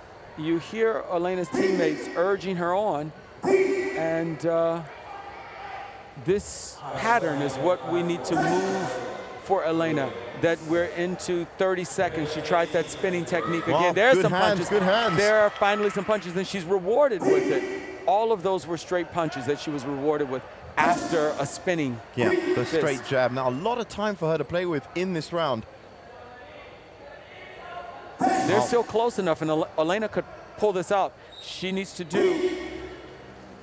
Well, the referee just picking something. I think it was a mouth guard. She needs to do... No, it might have been tape off of one of them. But she needs to do more of what just earned her those points, and hopefully that's what her corner is telling her. And now trying to use the clench that Walla initiated to roll her off the platform. Didn't quite work out, but it's better from Elena. Importantly, we've seen that wears the clock down, and for the fighter that needs to earn points, you can't afford to have the clock worn down. She just scored some more points, and she's ahead for a couple of judges, just a couple, still behind 3 of them. But not that much to overtake, and here she comes with the hands again. Better attitude from Elena, for sure. She's more aggressive. She's mixing it up more, but at the same time, Walla has not backed off of earning points. She's always coming in, scrambling some guerrilla points here and there, and that's put her up. Every time we have seen Elena earn some points, we also see Walla earn some points. Well, that was a big kick, and we heard it. Yes. 38 seconds left in the round. There's Elena using some hands, and she earned some points there. So the current point spread 4-3, 5-5, 7-2, 7-2, 8-5, and it's those last 3 judges. In fact, judges 3 and 4 as currently favoring Walla for this.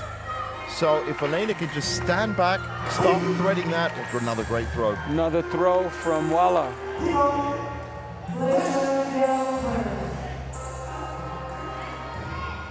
She's trying to get in and use her hands, and credit to her for doing that. She's made herself a little bit more difficult to throw from Walla, but now she just needs to back this up with earning some points. That kick is under the body of her opponent, so she was trying to go for a thigh kick and gets pushed down. And so better, at least she's got on the board this time. She's much better on the board. Many of these points were earned from her hands, and a few from a kick or 2. Not enough. Good win.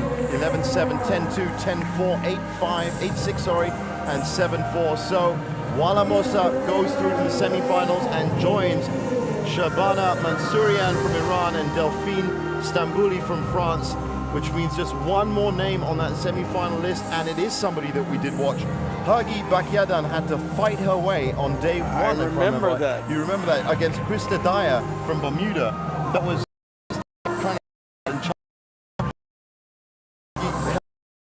a 2-1 win for her. So she's stepping out as we look at Walla Mossa, declared winner. And now in the semi-finals as well, and in the medals as well, contending anyway for the medals. There you go, Hagi Bakyadan from the Philippines, taking on Kubra Akbulut from Turkey. Kubra, I don't know much about her, but I can tell you that she's fighting in the black, and Hagi is going to be fighting in the red.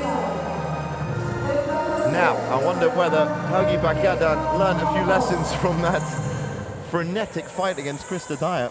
We'll see. You That was can a be shorter sure fighter, that, yeah. Yes, you can be sure that she's facing a tougher all-around competitor that won't just depend on pushing her out of the Leitai.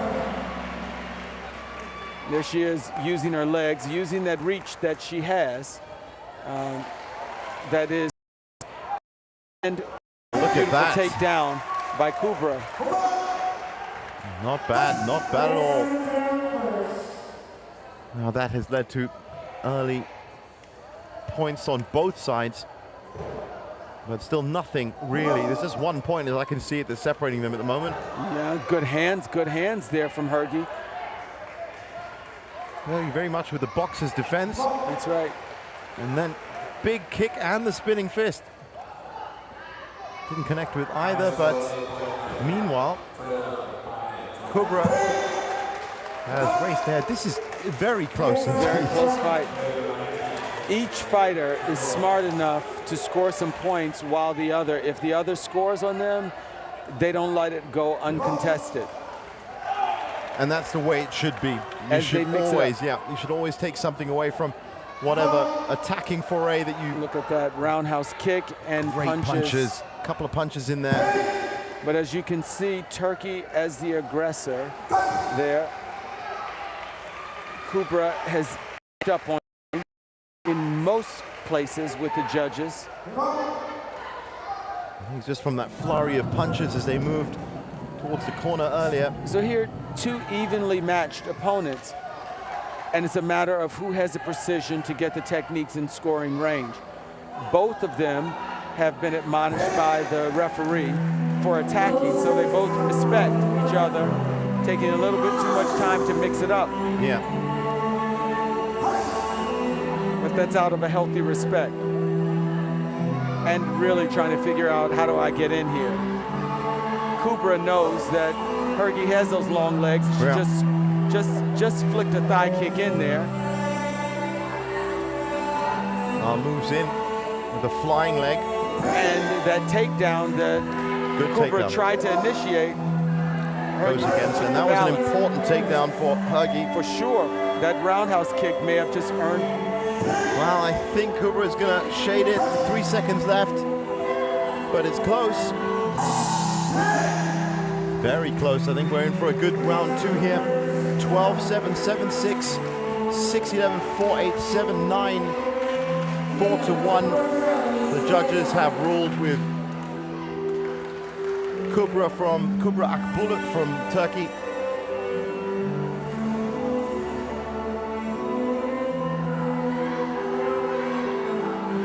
And you can just see the words coming through.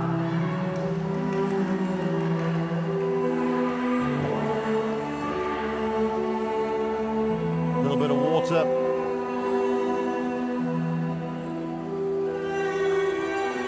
Other side of things, well, Hagi Bakyadan, yeah, that tough fight, and really just came through 2-1, and that was on Saturday. Actually, it was on Sunday. Sorry, correction. And that's the potential life of Leitai. She had that tough fight, and then she turns around and she fights Iran. Turkey. Fights Turkey, yeah. Two different, very different fighters. Absolutely, but still two tough fights. Krista Dyer pretty much had two weapons. One of them being the push-off, and she managed to get through this, whereas... And she was strong and determined to use that push-off. Kubra Akbulut has a lot more than that. That's right. What she really has is a great sense of awareness on the Leitai, so you see her... Just by the logo, yeah, right. Just centered. A bit of a fake out there, looked like it was going for the kick. She goes for the takedown. Both down, though. Both down, so just the 1 point, literally, to separate them. 30 seconds, and that's only from one judge. Well, that's going to hurt. I think that connected on the inner thigh. It did, but only one judge counted it, and they counted a punch from Kubra.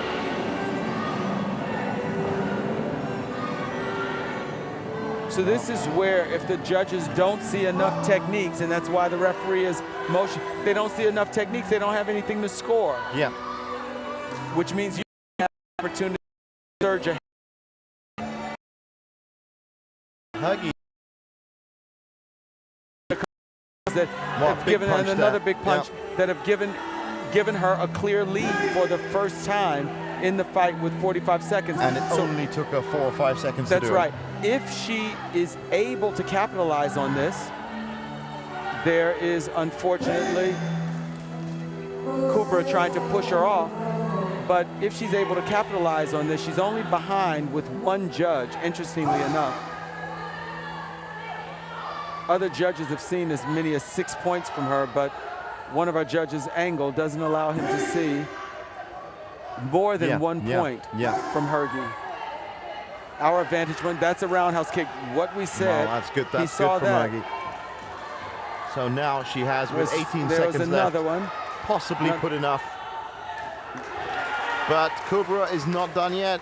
She's not done, and with 11 seconds and really within striking range, if Hergy doesn't make sure to, she got her down for 1 point. So Hergy's inching on up, and I think June will in for a third round. Yeah, looks like it's going to be a decider.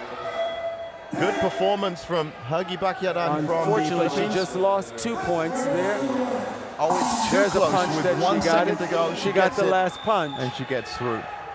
So fighting, as you see there, 8-6, 10-6, 9-5, 8-6, 8-3, as the judges scored it. So, Jeevan, one of the things we know is that Hergy's willing to go three rounds. This is her second 3-round fight, right?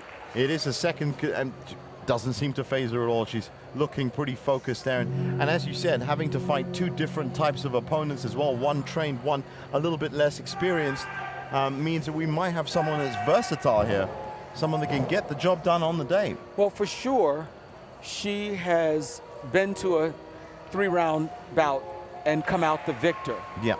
She did not have a determined Turkish fighter like she has with Kubra on the other end of that fight, but she had a very strong fighter in her opponent, in Krista Dyer. So she withstood the test that Krista gave her. The question is, with the range of techniques that Kubra has, will she be able to prevail again here? Well, let's see. We're all about to get underway right now. The referee calls it round 3. 2 minutes from now, we will have our final semi-finalist in the 65-kilogram plus women's Sanda draw. There's a roundhouse kick. Should have given her 2 points. Already called the stop, so that won't be ruled valid. But that kick did her well. That's right, and there's a punch that probably did her well too. I can see it going up. That's right. They are both holding on to make sure that throw doesn't happen.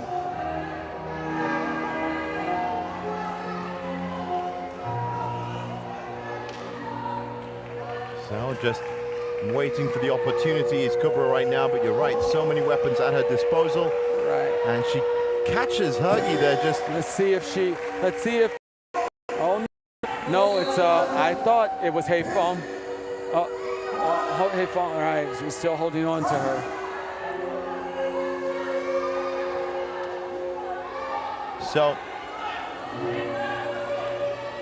So here's a case where Hergy needs to use those hands, as does Kubra, in order to mount some points, because Kubra's still within striking distance.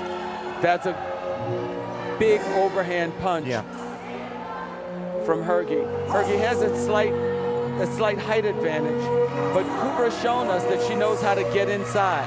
So there she is trying again. Perhaps Kubra needs to try with a jab, get inside and get some punches in to Hergy, because she's too far for that thigh kick that she's tried a couple times. And see, she's within striking distance for Hergy. Well, Hergy Bakyadan, what can you say? She's done this very well. She's just stayed out of fighting distance.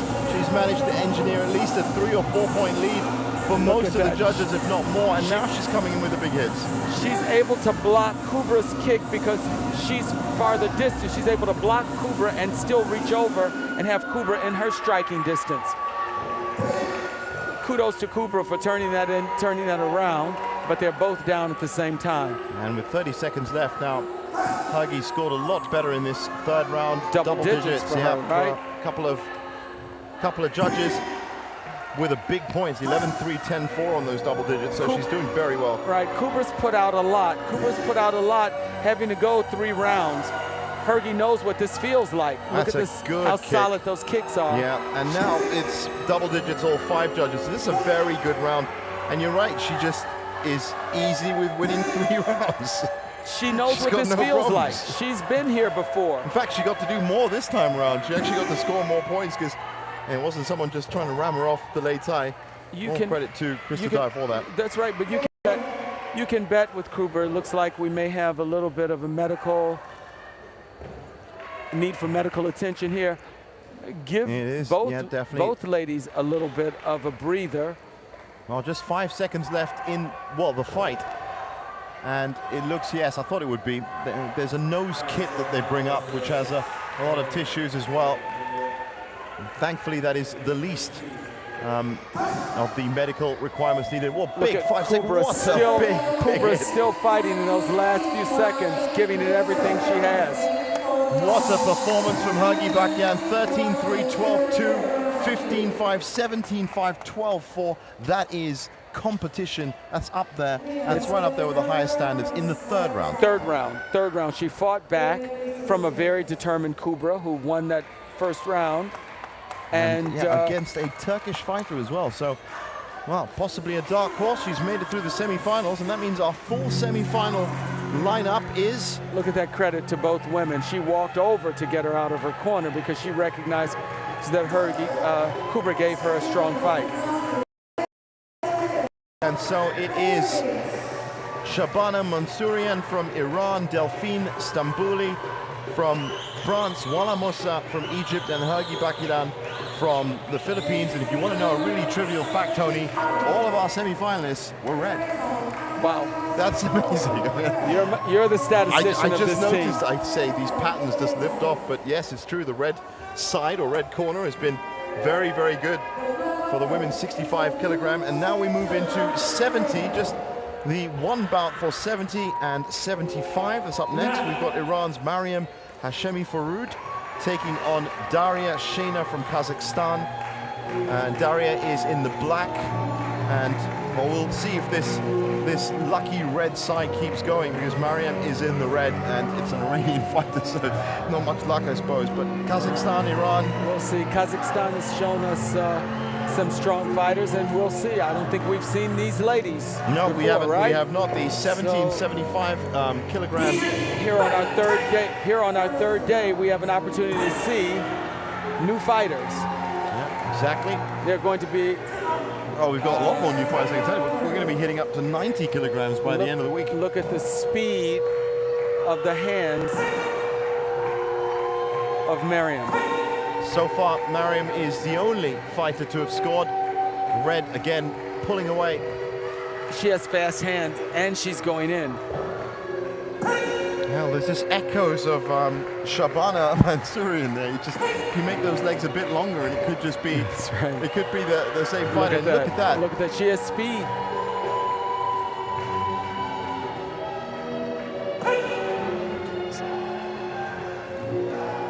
So these are our women in heavier weight categories, and you would never be able to tell looking at Mariam in the way she's attacking in this fight. She's agile, she's bouncing around, she has speed off the reaction each time.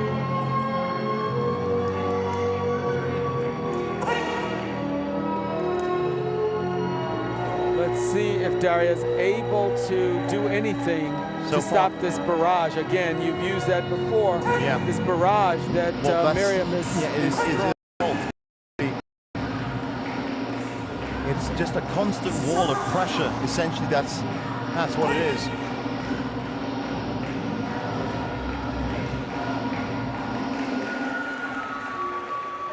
Oh, look at that. Beautiful takedown. There's another textbook takedown. Using the weight of Daria against her, and it's now 6-0, 7-0, 8-1, 9-0, 6-0. And this is great technique. She just blocked a roundhouse kick that was a little slow, gave her a kick back, and then hooked in for a takedown. So that was at least 3 points for her. And she's in double digits. She is in double digits indeed with 45 seconds left. 23 points, the most we've seen scored by a fighter in a single round, and that was just in this beautiful side kick to the face. But here to show the discrepancy between the levels of the fighters, Daria has yet to score on 4 of the judges. They still have her at 0. That's right, just 1 point, in fact, from judge number 3 so far for Daria.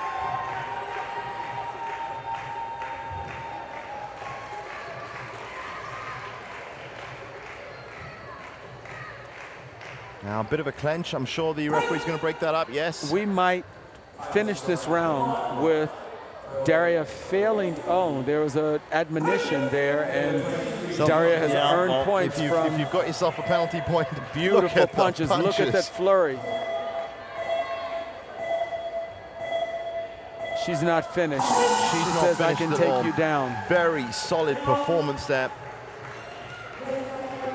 11-1, 14-1, 14-2, 15-1, 13-1, and let's not forget, just to remind, that 1 point was from an admonition. That's right.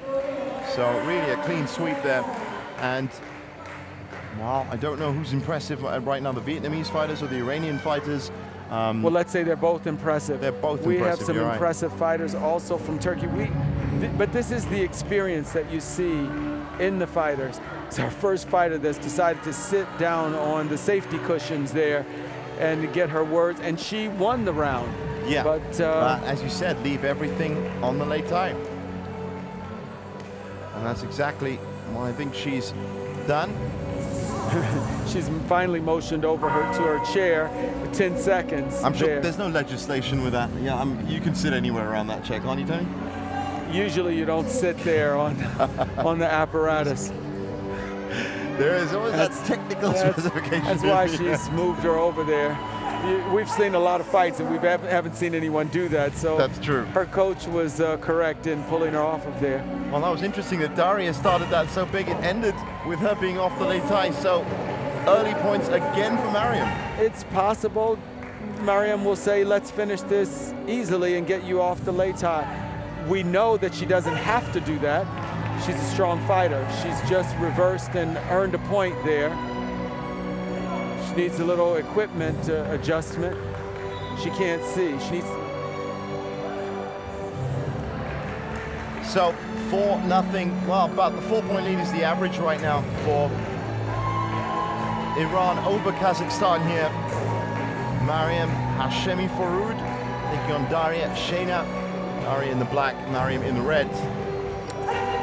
It's safe to say that, again, Mariam will be able to look back at this tape and see exactly an experienced fighter that didn't earn points by pushing her around. She liked that with the side kick, followed up with another side kick, and this is where... Well, I've noticed that she's really good, especially in that warning area of the late tie, that yellow square. As soon as she gets there, it's a different category. It's an experienced fighter. Just knows what to do and how to change her weight. As you said, tall fighter again, keeping it low, making sure she's very quick to move.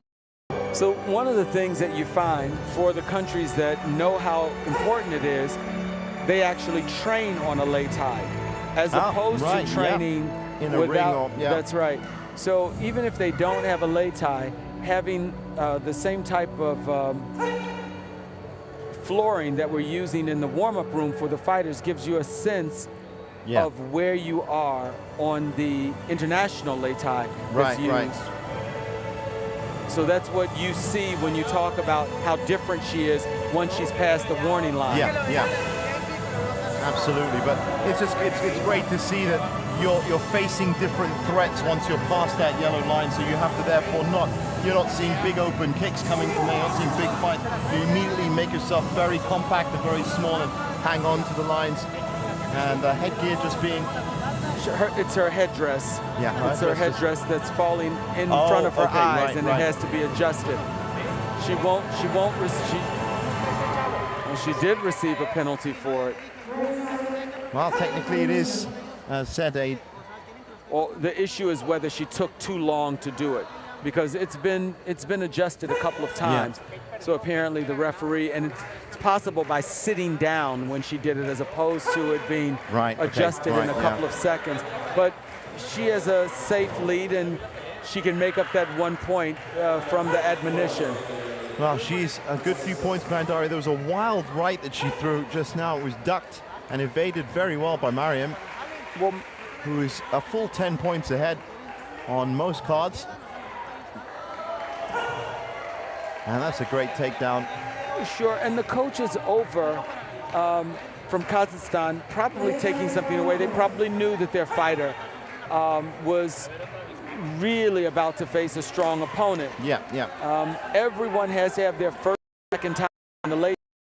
It's just unfortunate on one hand when that first or second time is with a fighter that's as strong as you have in someone like Miriam from Iran. Well, it's great to see so many of these quarterfinalists that have come out and they're hitting double figures with the judges, and I mean all the judges, all 5 of them, and that's exactly what Mariam's done here as well. She just, Daria just was able to get a turnaround and throw down Miriam, so she got a couple of points, and you see Miriam moving around and then comes in with the flurry at the end. She was just directed to fight because she had tried to run around. 16-4, 12-3, 15-4, 14-3. Very impressed, Tony, this afternoon with the amount of points that are coming up from some of these fighters, and of course they have made it to the semifinals. We're drawing towards it, and with that, that's the 70 kilogram. Now we have the one-off single round robin in the 75 kilo class, and this is interesting. These are some big women coming up soon as Mariam Hashemi-Faroud gets declared the winner, and there's that show of respect between all Sanda fighters, and also going off to the opposing ring. And if you forget, we have a very experienced Chinese platform referee that reminded her she needs to go over and show respect. I think it's great. This is part of the essence of Wushu, Chinese martial arts. Now this, I think, if I'm right, is the heaviest weight class for women. 75 kilos might be it. So big hitting women here, but still, of course, fast enough. So let's look to see what type of agility we see. Yuan Li from China in the red and Sharuk Mansour in the black. And I'm just going to say that was another red win just now. That's right, it was another red win. I thought about that for you. You saw it, that was 5 in a row. Right. Now let's see if we can like it as well. But saw how or so for Yuan. Not all of the judges saw it, but we certainly heard it from up here. We should have buttons up here as well, and if we can hear it, then we can confirm we heard it from 60 feet away. Well, they saw the thigh kick. They definitely saw that thigh kick that she just gave, and so.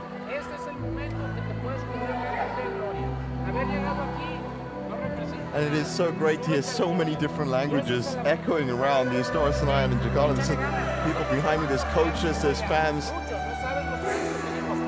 As we get in this 45 seconds, not the high scoring so far. As I said, this is single round robin bouts for this 75 kilo class. We're getting into the men's 48 kilo after this.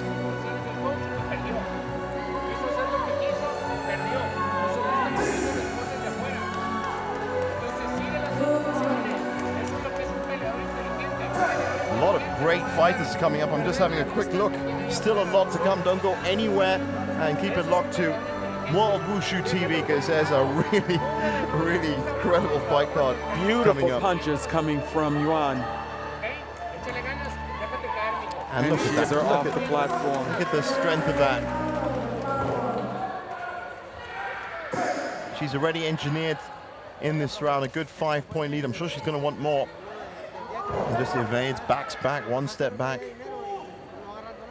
And before you know it, Sharuk Mansour, the Egyptian fighter, is just kicking air.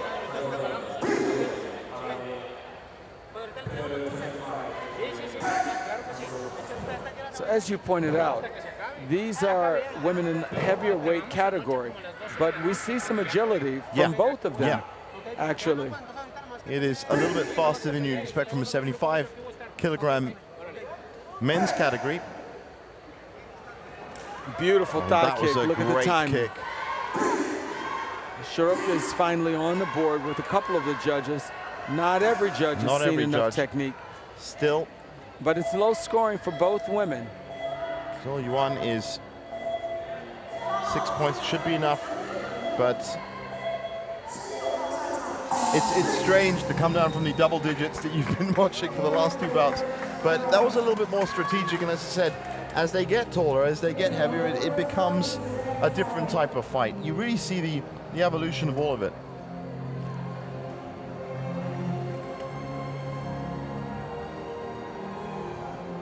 Now we've also been pointing out throughout the 2.5 days, or 2.5 days that we've been here so far, to by all means check out the other side of the 13th World Wushu Championship 2015 as well. The Taolu is simply quite beautiful. That's all I'm going to say. And if you don't know anything about Taolu, then you should go check it out as well. It is available on World Wushu TV. Right now we're getting into the second round of China versus Egypt, which equates to Yuan Li versus Sharuk Mansour. And the only reason we keep bringing up that stuff about Taolu is, as Tony said, it's right next to us, and it's very hard to not talk about something so beautiful when it's right next to you.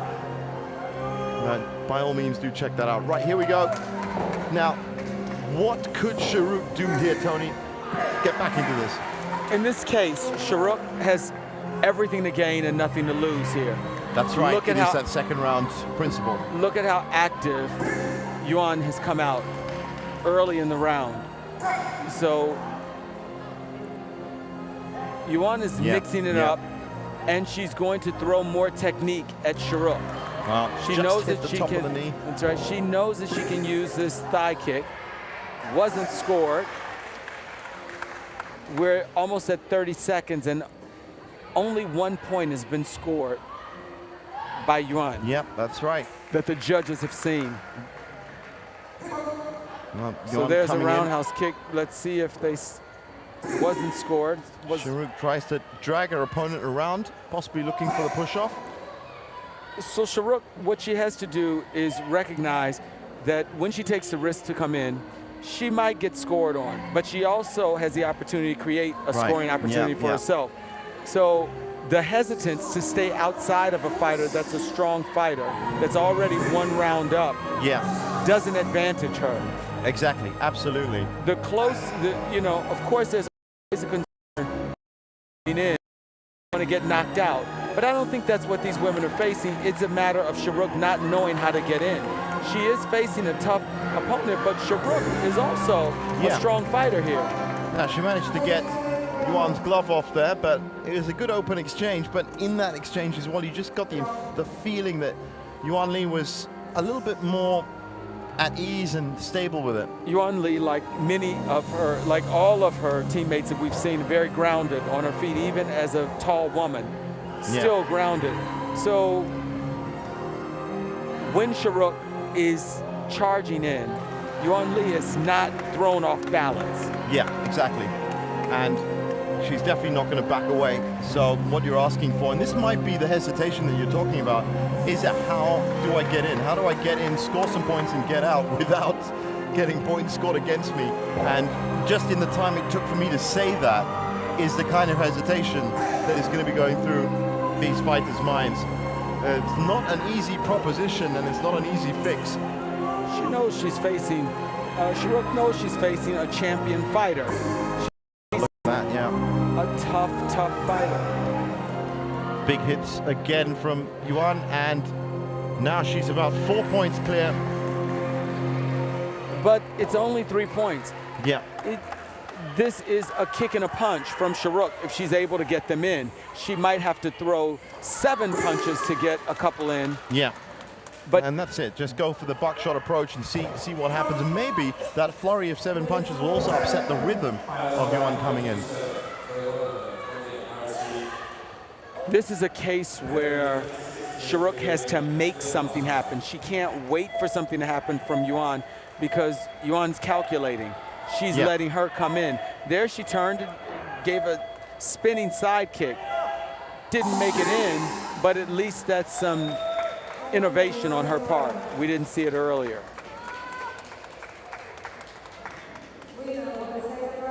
So as we look at that, 5-0, 4-0, 4-0, 4-0, 5-0. China with another dominating performance, not scoring, but definitely in control all the way.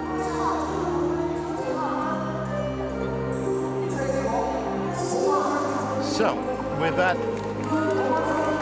heavy fight, which Wanli has won, we now move into the men's category for the rest of the afternoon. And you can just see them getting ready. A much smaller man there. Yes, it's true. It's the 48 kilogram class. This is going to be very, very fast indeed. And it is Laxman Gunasekara Wickramaga from Sri Lanka taking on Ji Hui Zhu from China. Ji's in the black and red. Laxman is in the red, and I'm going to say it now, Tony. I think that the domination of red might end here. I have a funny feeling, unless Sri Lanka can really pull off something amazing, and Ji Hui Zhu has a bad day, I think we're going to get our first black winner for a while. Well, it's just a but it has been an interesting little observation there. That it's just a statistical anomaly, is what it all was. But I wonder if some of the fighters going, hey, hold on, I'm fighting in red, maybe this will work for me. Well, I think we're going to break that stat right now, and stats are there to be broken, let's not forget. So, well, for sure, Laxman, so I'm not going to put him out of it, but he's here to, knowing that he has to take the fight to China, that it's not going to be an easy fight for him. Look at the way China's using ready, the Lei Tai. Well, Ji has been round there now, and he manages, as we were just talking about, to get in and get out, check out his opportunities. You've seen some of the circling when you looked over at Tao Lu. Now you see what they mean about circling. Watch Ji circle around the Lei Tai. Opponent the same, but he's not able to reach in, and Ji has this distance and is still able to make it up. And that's a great thing about Laxman, because he's trying to be the aggressor and he's trying to come in. Beautiful side kick. What a kick. Side kick just off to the shoulder, the left shoulder of Laxman connected. He just tried a hook kick, and Laxman said, well done. Laxman said, I can get under that and push you off. Oh, I didn't expect that, and now you can just see that Ji's holding off a little bit. Well, Ji's corner told him, don't worry about that. He was going for a high kick, and he was just caught. That's what happens. And what a takedown! We just saw. Well, as I said, these Chinese fighters and Vietnamese fighters and experienced fighters managed to push up their points. He's already on 5 and wasn't counted. No, but that thigh kick that he just mounted was, and that takedown was, so that's two points, and he's made his way back to the middle of the Lei Tai. Because he doesn't want to lose. Look at him circle around inside that yellow warning line. The crowd are really getting into this one. Well, everyone likes an underdog, but most significantly, they like that Laxman has come out and shown some technique, and they're looking at a good fight. That is a great fight. It was a great punch. To be clear, Ji is ahead in points, but there's this feeling by the audience that maybe Laxman can throw up some other techniques, and Laxman looks like he's a believer. That's what I was about to say. His energy and dynamism is what really makes him. It makes up for a lot of the skills he's missing. Look how quickly and confident he walks back to his. We're finished, and coach. The judges didn't see more than 3 points there. Yeah. But he felt confidently in that round. Now as you see it here again, there's the push off. Pick it up, and then he pushes him off. But that was a matter of him taking advantage of the fact that the kick was missed by Ji. Yeah. Ji is a smart enough fighter that he made a lot of other points in that round. He did. By the time that happened, he was already 5 or 6 up, and then after that, you do get the impression that, as I said, by knowing how to get in and get out, that more were going to come. And he did hit double figures, as you'd expect, but again, you don't really think he moved out of first gear with that one. He was, maybe in terms of evasion, yes, because I don't think he expected Laxman to be coming in so quickly, but in terms of defending techniques and defending styles, there wasn't much that needed to be done. So this is where Laxman really embraced this whole idea of show no fear. Yeah, exactly, that's it. This is the case, he's doing it again. Nothing, except that China's not going to have that happen from the center of the Lei Tai. Yeah, absolutely, no way. Look at the timing. Yeah, he pulled back and then pulled forward. Perfect. Laxman missed his thigh kick. And this is where that's right. For point, just in case anything happens in the rest of the round. He's already 3 up now. He's going to circle. He's gotten himself out of the danger zone there. It does look like Laxman's looking a little bit more towards the push-off now. That could be dangerous for him. Wow, look at that combination, and then the takedown as well. He's happy, he's liking this. I think I just saw his coach tell him to go. Tell him he's open over there. So let's see what Ji does with that, whether it's a kick. That's a nice roundhouse kick, but not scored. It was blocked. It looked like it was Did blocked. he block it? Yeah, it looked like it was blocked, and then he tried to come in. That's the other great thing about Ji, because look at the distance. Look at the amount of distance. But he knows that he can get in fast. It's just like his teammate that we saw is able to slide in. So just the 2 solitary points right now for Laxman. But what a plucky guy! What a beautiful, what a great attitude to have. He just withstood about 3 punches and that thigh kick. We've seen that technique twice. That's beautiful timing. You talked about this earlier, Jeevan. You mentioned you have to be able to fight your fight. Yeah. It looks very clear to everyone that Ji is fighting his fight. That's it. He's it's not just controlling the fight, but it's controlling it the way he wants to. And look at that. His evasion is amazing. Footwork, his circular footwork, moving around the Lei Tai, distancing himself from his opponent. But still managing to keep within an orbit that he's not pushing himself too close to the edges. And that's another great evasion.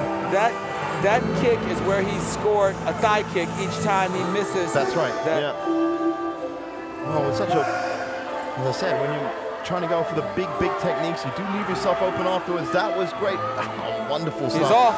Wonderful stuff. He's so happy with his shui today. Second time off, and that was within 3 seconds, and he knew it. And that is another very quick round for another competent Chinese fighter. Ji Huizhu gets the round of applause from pretty much everyone. Into the finals of the men's 48 kilogram plus. Solid performance. Now I'm looking forward to this as we are rattling through all the different nations and fighters. We're getting left with a really good crop of proper strategic Sanda exponents. That's how I'm going to say it. I'm not going to say fighter. And you know, it's going to be a joy to watch, not just for us, but for you guys as well on World Wushu TV, anywhere in the world. Well, that's what happens with these later fights. We just saw a great fight mounted by Sri Lanka. So now we have Indonesia taking on Kyrgyzstan. Madmarov Sultanbek for Kyrgyzstan in the black, and Yosefau Nianub in the red.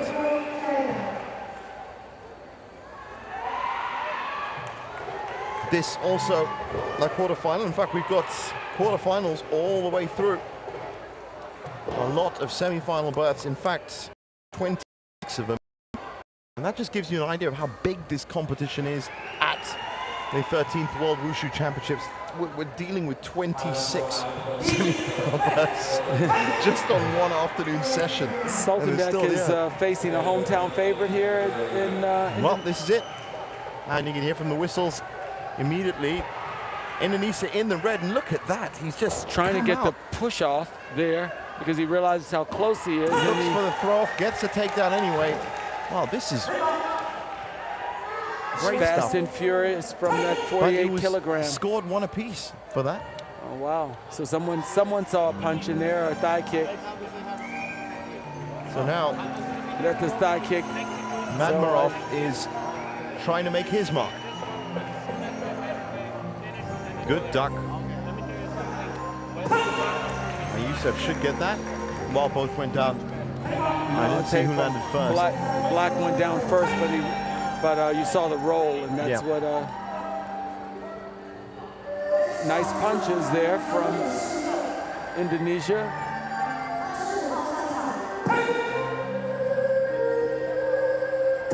Just look at the level of energy we've seen in only 50 seconds of the fight. Yeah, exactly. Well, they're both real scrappers and really want to get stuck in, and that's the main thing. And that's what really, we were talking about the energy, expending this amount of energy in a Sanda fight. Just that fall over just now, it's something boxers don't have to deal with. They don't have to deal with you know, full stretch fall and a push and getting up again. Well, see, we saw people receive a solid side kick there and go down from a side kick. Roundhouse kicks. These are pretty heavy kicks.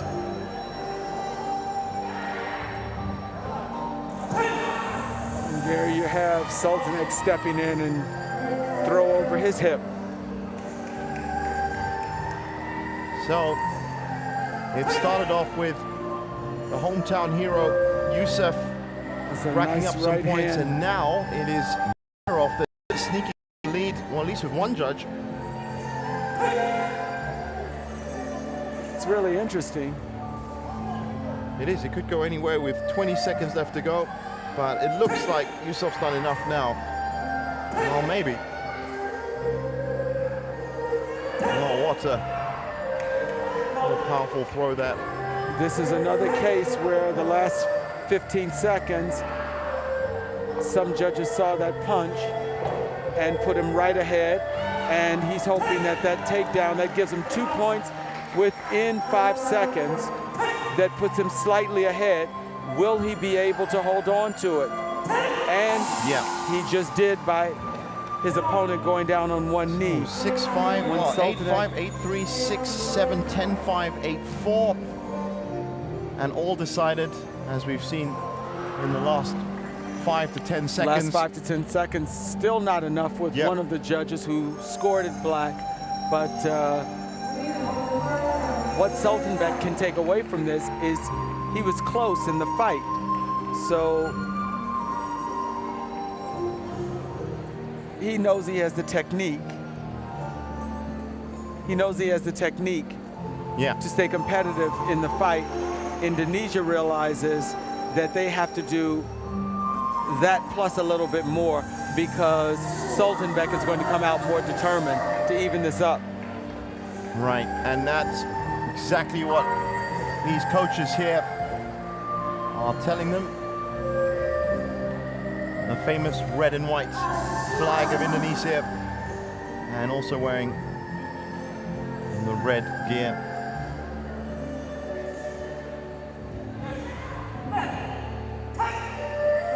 So off we go again, another 2 minutes, and this could be, if Youssef can engineer it well, another Indonesian fighter into the semi-finals of another weight class. Almost stepped off. He couldn't hold his forward motion. Have another glove off. We've had a lot of gloves off. That just shows you how tight people are on. Into the next round, That's right. They hold on. It's a very important next round, as we well know. Here's something that you see with the platform referees enforcing this no coaching rule during these types of breaks. So if they see the coaches attempting to coach their fighters, they will quiet the coaches and let them know that they risk a penalty.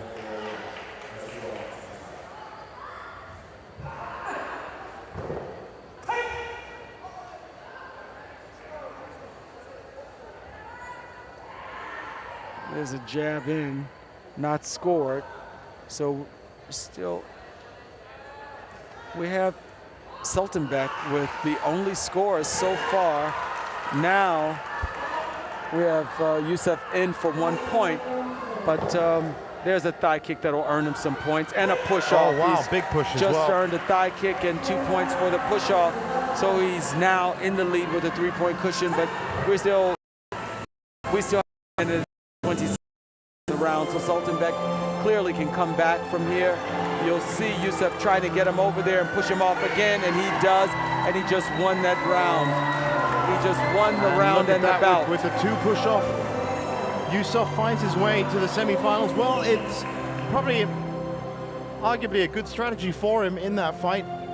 And as you said, all of these push-offs do have that added bonus of saving a lot of energy for your next bout. And what a bout it is now he's in the semifinals.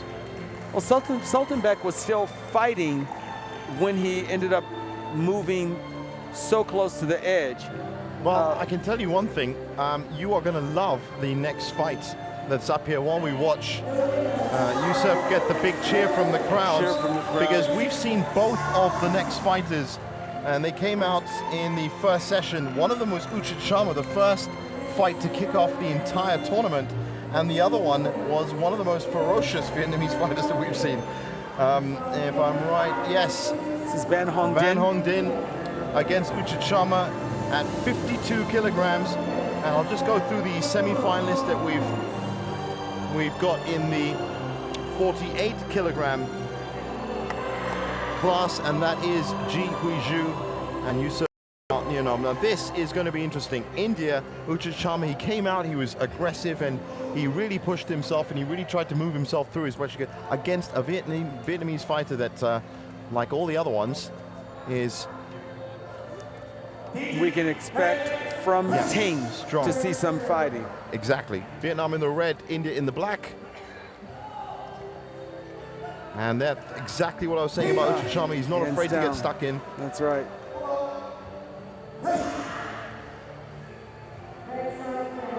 Well, looks like both fighters giving healthy respect distance. Nice kick. Nice kick there from Dinh.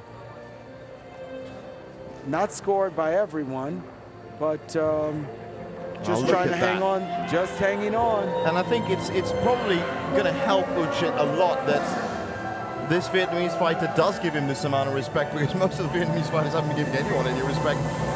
But look how quick he is. Look how fast his legs are. He's pushing him.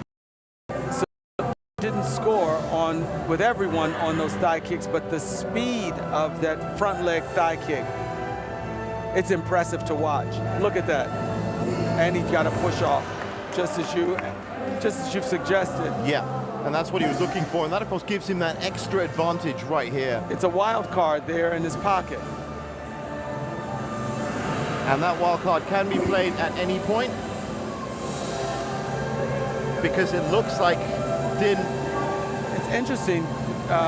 Dinh just gotten on the board with one of the judges, so Sharma is still clearly ahead here. There, some folks have seen the roundhouse kick that landed, so he's inching his way on up with some of the judges, but still behind with most of the judges. That's right. It's now 6-3, 5-7, 5-3. There's a roundhouse 6-4, kick that everyone could hear, and 1 point to Sharma. With that, and here they go again. They're pretty split. Still has the edge. And it's close. Now Uchit Sharma giving as good as he can get. He was 2-0 winner against Lee Wei Lung, the former bronze medalist from the last World Wushu Championships. Well, we know that as we get into the later stages of the fight, they are facing more challenging opponents. That's right. So this is a good test for him. Here we have Sharma is into double digits here.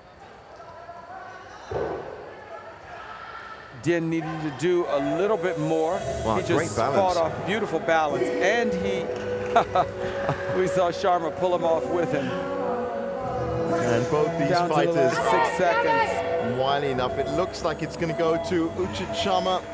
It is 4-2-1. He's going to win that round, and he's going to be very happy with that. And it's not very often that we see a Vietnamese fighter come out and lose it 4-1, but that really is down to the tenacity of what Uchichamma's done.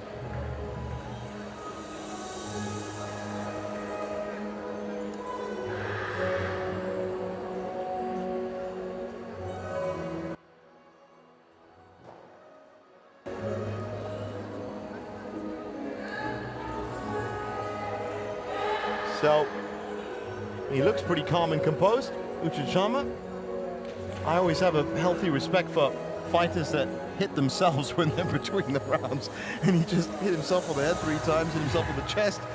And you do get the impression he can't be that tired or that out of it. You'd never do that. It's not logical to do that. Maybe just shocking himself up for another round, because he knows that he can't really afraid to give anything up in this round. Yeah, he's close to a spot in the semifinals here, but you know that Din's going to be coming up with a lot of firepower here in the second round.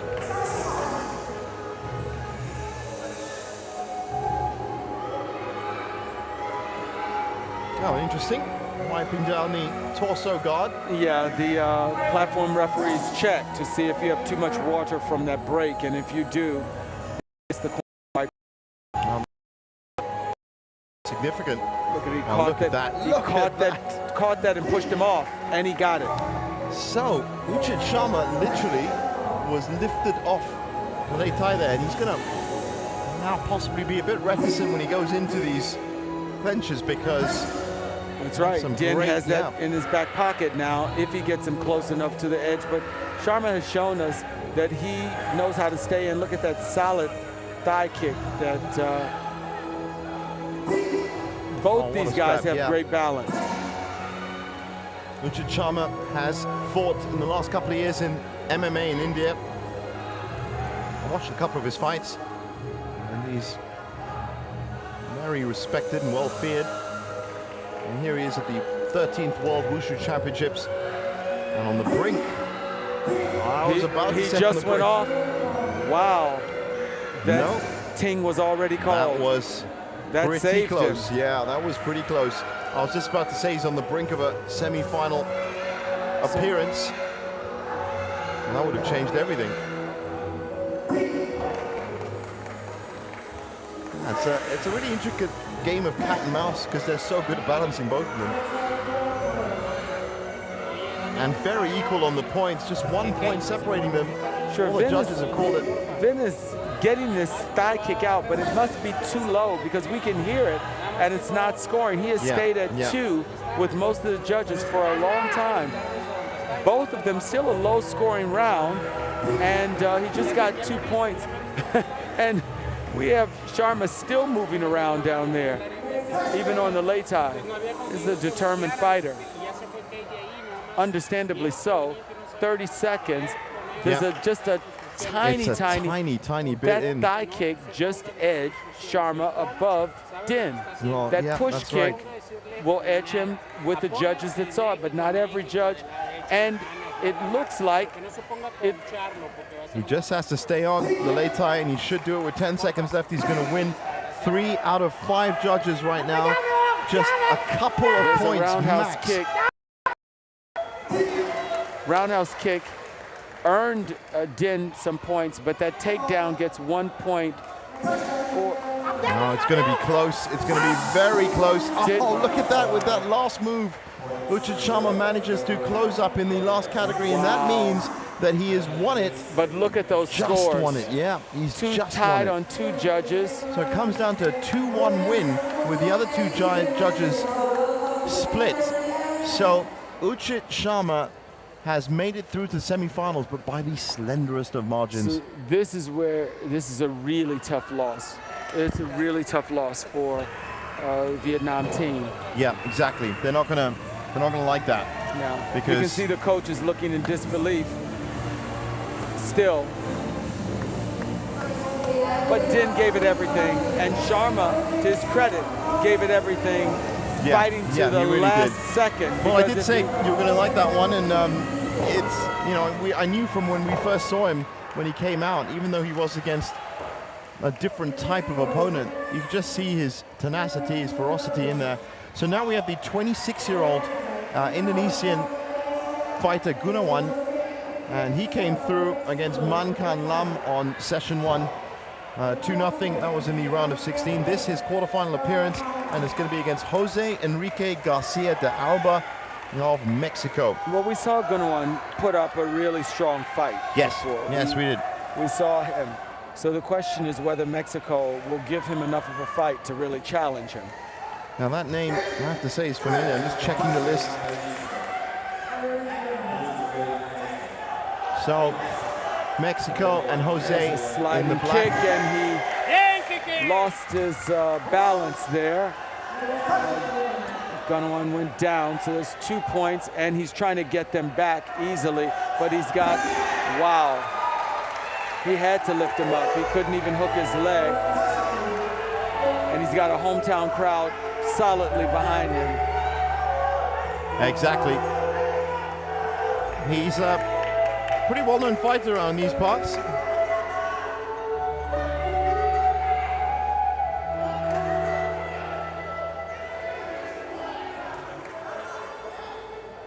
Look at Gunawan, has that leg trying to make something happen. But Garcia's good strength on that one leg. And he is scoring at least 3 points. What a huge takedown that was. It's the same type of takedown from Gunawan, but we're still very close in scoring with the judges. It is right now 4-3, 3-4, 5-2, 4-3, and 3-5. But with a minute gone, not the highest scoring. Some nice punches from Garcia to give him a couple of points there, but only a couple of points separating these two guys. Yeah, that's right. I was just looking at them, and they're both at least keeping step with each other as we go through the round. So Gunawan's decided that he's going to go for the takedown, and if he needs to slam, he called Ting both down. They were still moving quite a bit after the Ting. Yeah. Ting meaning stop in Chinese. I remember that from the rule book, but I kind of matched it to what you were saying just then. I was never going to contest you, Tony, ever. Well, I'm thinking referee up there using the terminology after the Ting, but we want everyone to know stop. You are right now the referee to the world, and that's an important role. Now, 22 seconds left in the first round. Wow, what a nice conversion there for Garcia. He took a thigh kick and then forced Gunawan down and is now taking a slight edge with just what you want with a few seconds left, and Gunawan's trying to get him off, and he does get him off, which pushes him ahead because those 2 points have now given him an edge. He has to hold on with that push kick. Did he get scored? He did with some folks. There's a thigh kick. Did he get scored? We're down to 2 seconds. Can he hold on? We have seen fights change. He did hold on. And it was just in the last few seconds again, as we've seen so often this afternoon. 11-8, 11-5, 7-4, 8-6, 8-6. It's a unanimous Indonesian round, and that's going to make everyone here very, very happy indeed, because this is a quarterfinal bout, and this is what he was doing well. There, Garcia reversed on him. He picked him up, and Garcia reversed on him. That one was more successful. Gunawan. Let's see if he can come through and take this second Mexico round. knows, and his coaches know, his corner knows that he was leading there. So he's neck and neck. This is a competitive fight. So it's within him to go ahead and take this second round.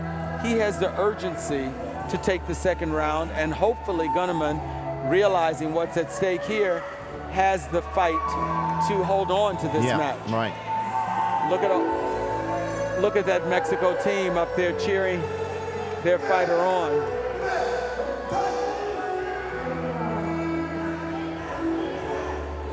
Both fighters respecting what they have here.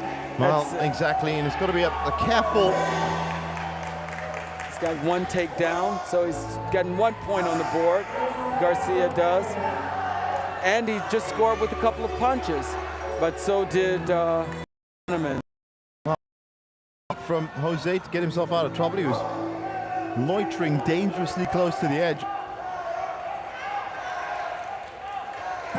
Gunnerman just made good use. He made good use of that clinch. So that's pushed him ahead. A couple of points clear Side at least. kick Good there. kick. Not scoring range. There's two solid punches from Garcia.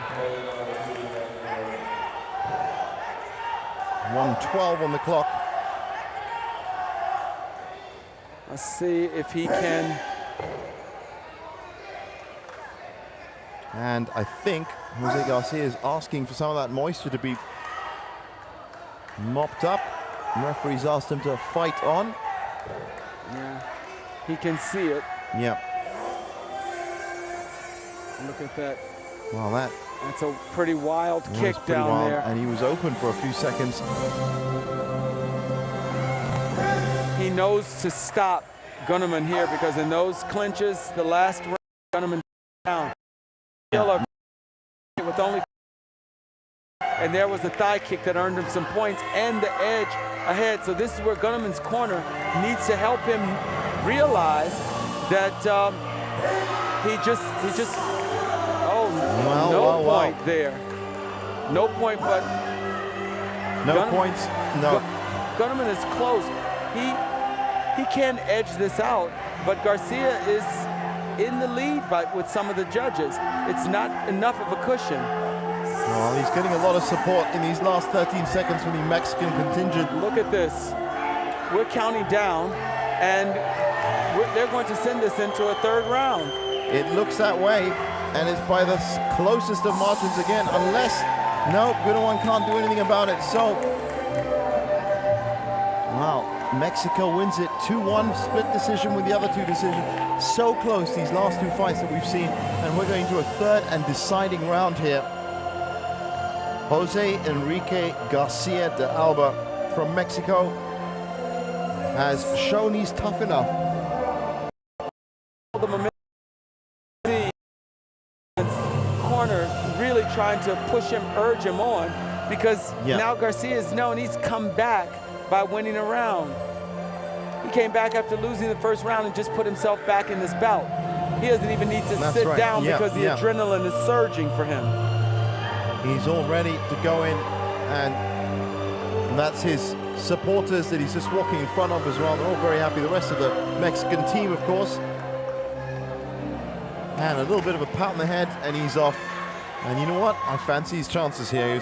He marshaled that last round pretty well.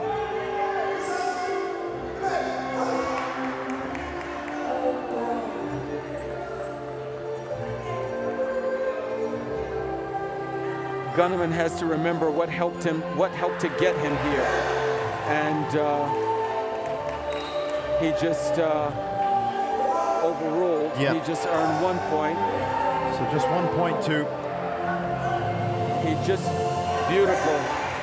That's a beautiful takedown for Gunnerman. That's what he has to do, because Garcia is not going to give up much ground. He's going to have to earn these points from Garcia.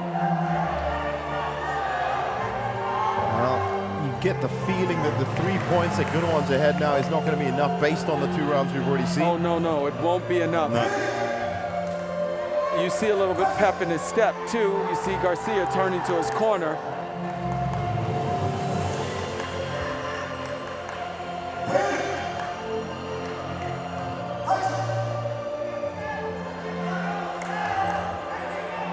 Gunnerman knows that he's going to have to take this fight. Wow, what a great push-off that was. He just managed to save himself at the end. So that in the pocket. There's a side kick, but his opponent just earned those 2 points back with a side kick, an easy side kick. But now, of course, Jose Enrique has to stay away from these edges. What a kick. But it shouldn't. It was just on the knee, maybe low. above. That's why you didn't see all the judges score, but he just pushed him off. He's done it, and he's won the round. He just won the round. What a way to get himself out of that. What a way to get himself out of that jam. I had a funny feeling the first time he went off that bonus card that he had, even though he was taking the hits, he might use it if Jose Enrique got anywhere near that warning line. That's exactly what happened. It's tough, but Mexico knows their fighter. Look at that love. Mexico knows their fighter was right there in that fight.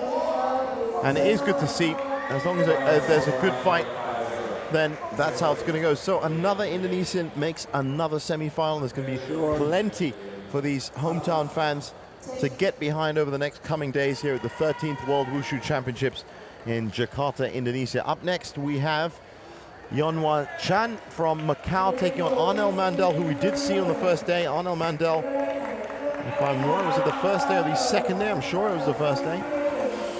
Yes, sure. Which he, and he's going to be taking on a Macau fighter.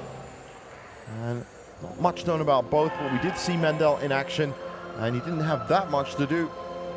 So we have Yeonhwa Chan here. Let's see. Now, immediate aggression. Immediate and from off, Arnel. Off the platform in 3 seconds. Push off, 2 points, plus the bonus card. So Arnel in the black.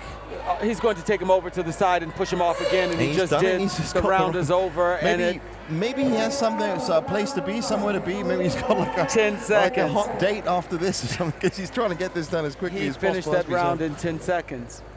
10 seconds flat. I think the only other person that's beaten that 10-second record was Muslim Salikhov. I'm not going to tell you how.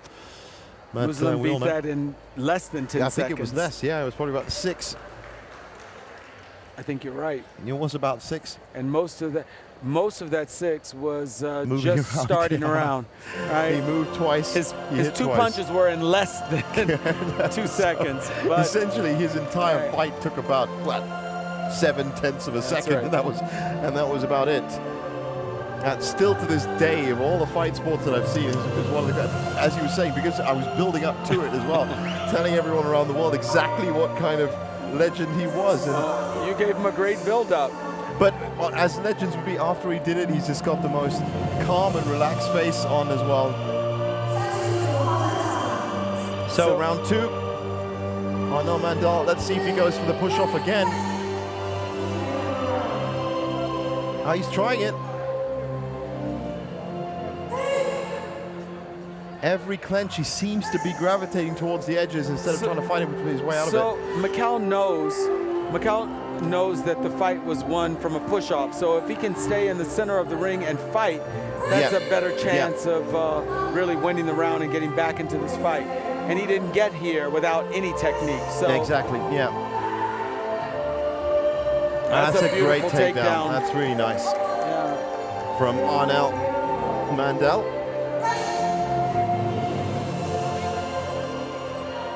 If he can get it, he's willing to take it, and he just did. So that's another push-off, and he's already try. Yeon from Macau is in trouble. He's behind on points by at least 6, and he's also, wow, that's a big kick. It's a good roundhouse kick that he got in. He just lost 1 point, but the roundhouse kick helped in. His headgear's off here. Now perhaps Macau. Interesting that he was going to keep fighting. He didn't really notice for a second. Better to keep that on, mate. Trust us. Just shows you what in the zone he is. Yeah. Then he's trying. He's trying to figure out what to do. Do I go low and get this guy? Mandel is willing to go either side. If I can't take you over my hip, let me hook you and pull you down. Mandel's looking strong. He's now hit double digits, and of course has that wild card push off as well. Yeon now has to stay well within those yellow lines. Look, Mandel is willing to carry him from the middle of the ring over if necessary. It's not 100% bulletproof, that plan, but wow, there's another takedown, and that's going to take him clearly into double digits for all judges. So this is a cushion. This is the cushion. He can now try his luck with some other techniques for the last 45 seconds. 45 seconds, he solidly put himself in the lead. And there's that same takedown he just tried and was able to block. That roundhouse kick, but the judges saw some score. Well, how about that little trip up? Didn't need to follow through with his rest of his body. He threw Ion off balance. 17, 15, 14, 12, and 11 for Arnel Mandel. Good showing, good showing. If he wins it now by a push-off, it would actually be a crime with the amount of points that he scored. And you notice that he hasn't gone for it. He hasn't gone for it, no. He's looking for a clean fight in this second round. To his credit, Chan is making sure he leans in. There's a takedown another for him, takedown. 2 points. Is it going to be a 20-point spread? He might. He's at 19. He's so at 19. He's about to get That's it from another a one. push-off. Now he's going to go for the push-off. Oh, well, just 1 point before. With the 2 points he's going to get from that, it has taken him over to 21, 19, 18, 16, and 15. But look at Ion, 10, 11, 11, 10, 8. So a competitive fight indeed. Very much so. It's a shame for the fighter from Macau, but good showing for Mandel. This is the fight Mandel wants to have at this point, where he's able to score this many points. So that's another semi-finalist for the 52-kilogram category. We've got Uchit Sharma from India, we've got Gunawan from Indonesia, and we now have Arnel Mandel from the Philippines. Look at like a nice Southeast Asian card that we've got here, and I wonder if Turkey can pull it off now. This is the last of the quarterfinals in the 52-kilogram. Kyrgyzstan's Sulaiman Kululu Turabte, who we did see earlier. He had a 2-1 win over Atsushi Tokuno on the first day. Up against Selahattin Yildiz. I don't think we've seen him before. Let me just check my incredible statistical memory and see. No, I don't think we have. So Yildiz is in the black from Turkey, and Taratub is in the red from Kazakhstan. Oh, Kyrgyzstan, I'm sorry, not Kazakhstan. That's right, it's Kyrgyzstan, yeah. Kyrgyzstan.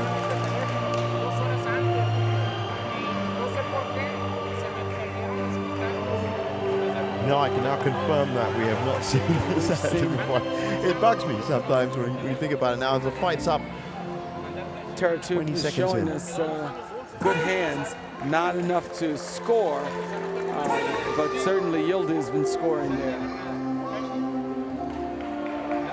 Yildiz in the black, and Turabte in the green, in the red, sorry. Turabte just reversed a throw, and that put him on the board.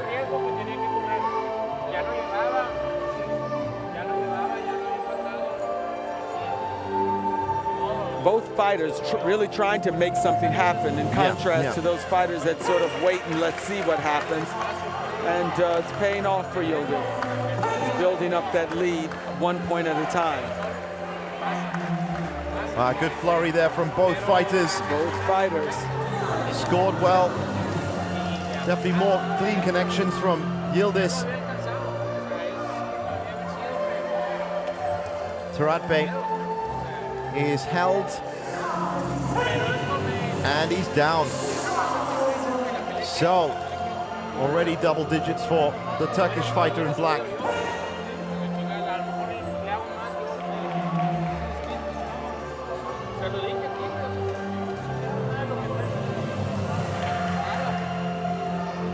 Wow, look at this. Neither of these fighters wants to be seen as passive. No. Slightly shorter fighter in Taratub, but he's willing to reach up there and get his hands out there. This is what we mean about making something happen. And he knows that Yildiz has that left roundhouse kick is pretty dangerous. Yildiz is putting it up quite often. There, Wow. That's twice. Look at that from both sides. In fact, I think the only other fighter we saw was a Chinese fighter come up with the left and right roundhouse in one combo. Just did a spinning hook kick, and Taratub decided to show him his. Great for the neutrals, great for the viewers to see so many big stars coming out. 6-4, 10-3, 7-2, 9-3, 9-1 was how it was scored. Unanimous for Turkey in the end. Let's see what we have there, and a reverse. In that case, that was a nice reversal.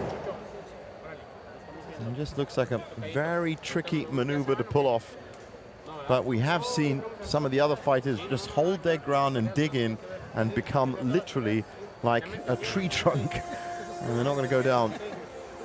Look at how intently he just won around. Exactly, he's looking focused, and he's actually having an active discussion here as to what he should be doing. And that's good to see. In conversation for fighters, sometimes you can really tell from the way they're speaking as to whether they're out of breath, how much they can really hold on to. And that was calm. And that just means that there's been a lot of conditioning for him in the gym, in training, to make sure that he's ready to perform for 2 clear, good rounds. He's 1 round up here.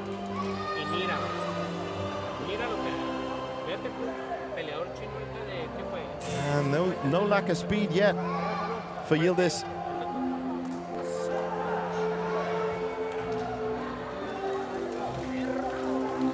Well, it looks like he's got Terabte just on the defensive a little. What a throw. Great throw. Still nothing scored though.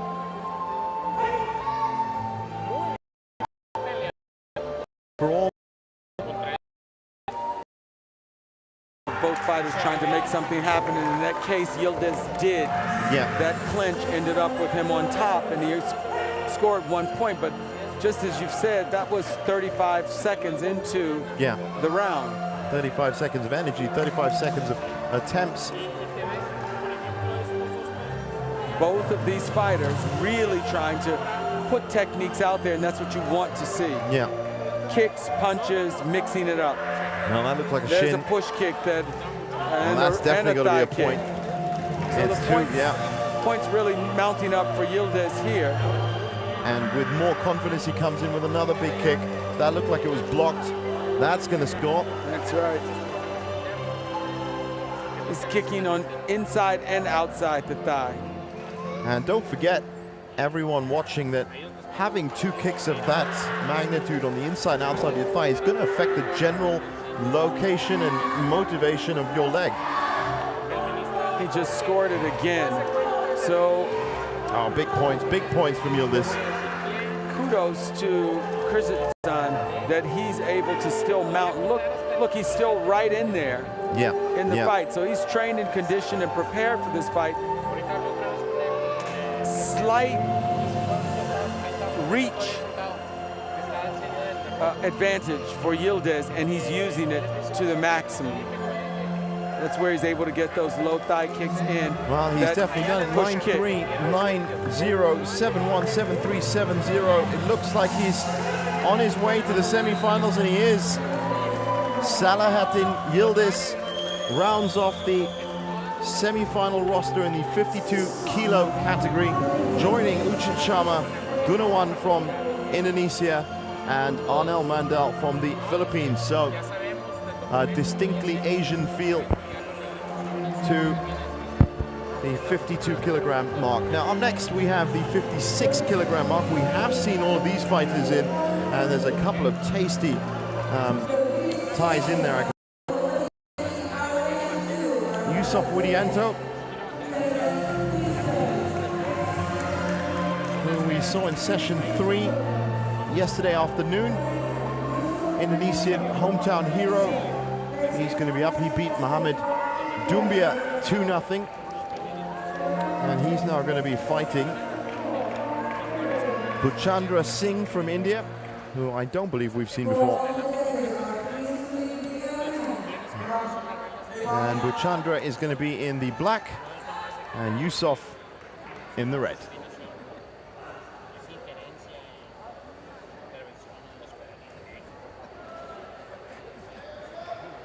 Oh, slight delay.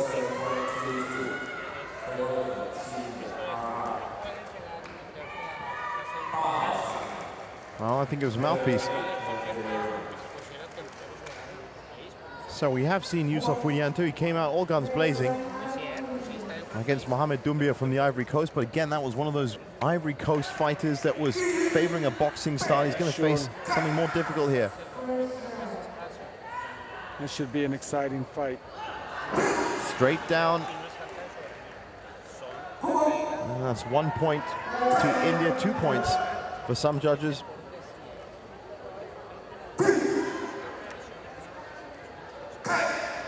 So Yusuf still not on the board as of yet. Trying to get the push off, but Budachandra is not going to let him go down without it. That's exactly it. There's Yusuf really. Budachandra. Now Budachandra is not giving any way at the moment. No, not at all. Beautiful Nice punches hands. there. Beautiful punches there. They saw Budachandra's more clearly than they did Yusuf's, but an exchange from both fighters.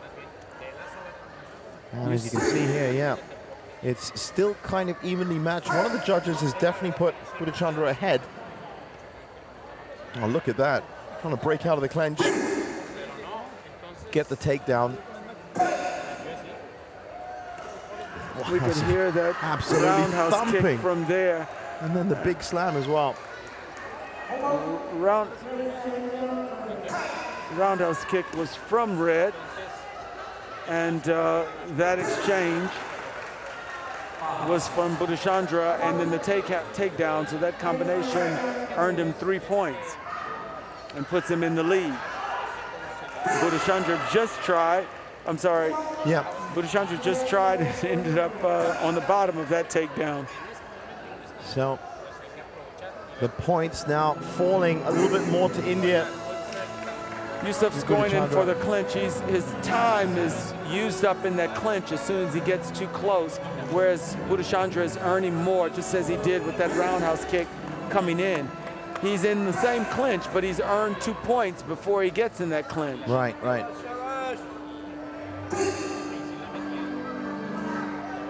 Now, it looks like with 42 seconds, still a lot of time, as you said, Tony, in a Sanda bout.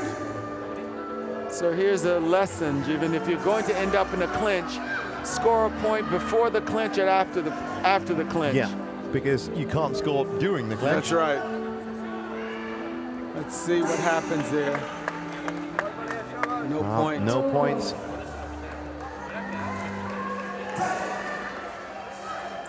Pretty evenly matched fighters here. It is. The difference with Budachandra earning more, and look at that leg strength that kept him up. He was refusing to be moved, and he should be getting this round. Well, yeah, he's down. He's looking for a big cut. That could work against him. That could work against him. It's too close. This is where Yusuf really needs to, and he did. Well, that's going to change. Well, he has to. No, I still think Budachandra is going to do it. It's 9-7-7, 8-6. Correction by the head table that gave him 2 points instead of 1, and he's trying to get it back. Look at him try and get it right back, but he ends up going down. Wow, that's unfortunate, and now he is. And that was the round. So no, he has done it. There? He has taken the round. I think he's taken it 3-2. Yes, he has 3-2. But how close? 8-9, wow. 8-6, 9-7. That was 7, too close. 7, I'm glad I have you here, Jim. It's too close for me to read. Even I was right till the last second wondering who did it, and that's how close these fights are getting here as we move through into the business end of the draw. We knew fights would be getting tighter and tighter over the first 3 days, and we've seen a lot of fighters that have come and graced the 13th World Wushu Championships, Sanda Lei Tai. But now it is really tight, and as we saw from the scores there, it is not immediately apparent after this fight as to who's won. There's actually going to be a few seconds where you sit down and figure it out, but that was the first round to Yusuf and another hometown hero. So nice now the key here is to be able to hold on to this because that was so close.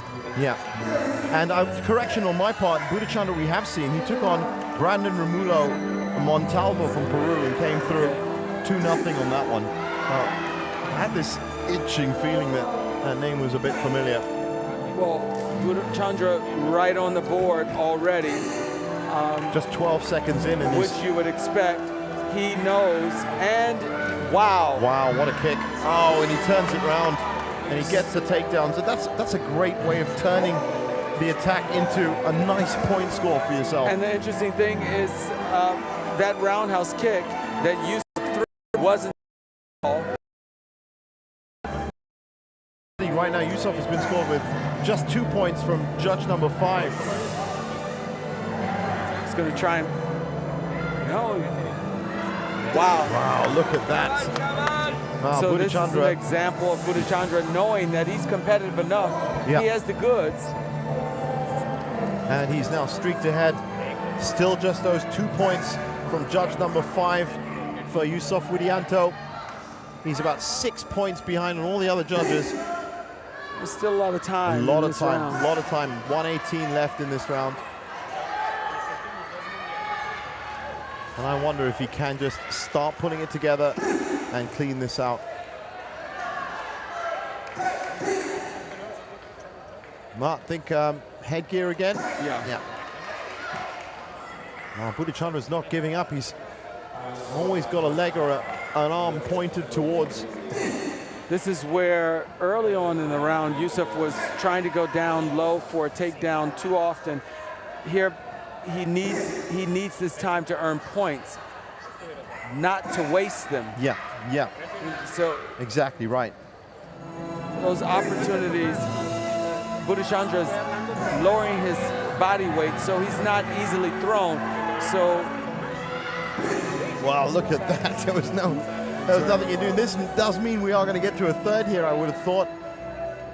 I lost count of how That many times wasn't we have scored? gloves off. No, because No? he had already called ting. Oh, okay, right. But I've lost count of how many gloves have come off From so that, far. from clenching on and grabbing it.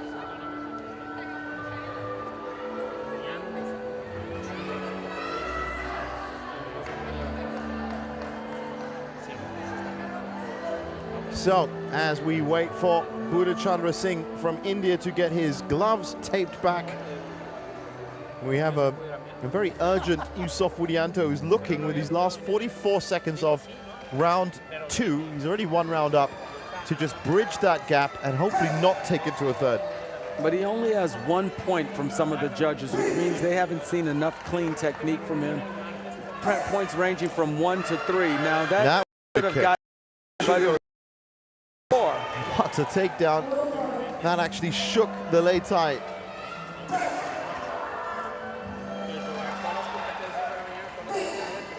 So that big takedown, but not a takedown that counted.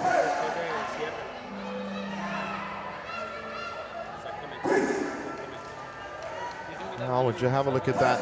He's running out of time, but as we've said, 27 seconds He is could a make it lifetime. up. Yeah, He could make it up. Could maybe even get a double push-off in that time. The clock will get stopped. He's not that far behind now. No, he's not. He's close enough that if his techniques earn points for him, he'd be okay. Yeah. But they're spending a lot of time in the clinch, so the time is just wearing down for him. Well, he's trying to get pushed the him push off. He has did. pushed him off. That's going to be 2 points plus the wild card with 7 seconds left to play. And look how close it is. 6-6, 5-6, 7-8, 4-5. It's only the 8-4 at the end, which he's probably looking like losing now. But if he can just pull off a good kick-punch combo here, could push him through. And you can believe that India's corner is looking at the scores Yeah, too. they are urgently looking at that, and they're wondering exactly what we're looking right now, because They can't tell him anything, but they can look. while if it was just a punch he lands, then he's going to go ahead by Judge 1. He's going to tie up Judge 2. He's going to go he's going to tie up Judge 3. They are and he's going to coaching tie him. up Judge 4. So he actually needs more than a punch. He needs a kick. Not supposed to coach him, but they're busy coaching him. Well. No one saw that, but he needs a kick. A punch isn't going to be enough. He needs a kick or a takedown in these 6 seconds. If He's he's holding going to. in the clinch. So 4 seconds left. Still a chance. It's a kick or a takedown for Yusuf Widianto, the hometown hero. There was a kick. There was a kick, but it wasn't scored. Blocked. Possibly blocked, and it has been called in the end, and it's going to go to India, which means we have a deciding third round. How close was that? That's as close as you get. It's a shame that we couldn't see what's happened in some of those other fights where when you're that close, you're able to make the difference and hold on to that because Indonesia had that round already. But that's a determined Budachandra that said, even with that wild card of a push-off, he was determined to stay in that round, and he did. Well, this is to decide the first of the 56-kilogram class semifinals, and all four of them, and all four of the 60-kilogram class fighters will also be decided, and those will be our last 8 fights for this very session full day, 5. very full day of session.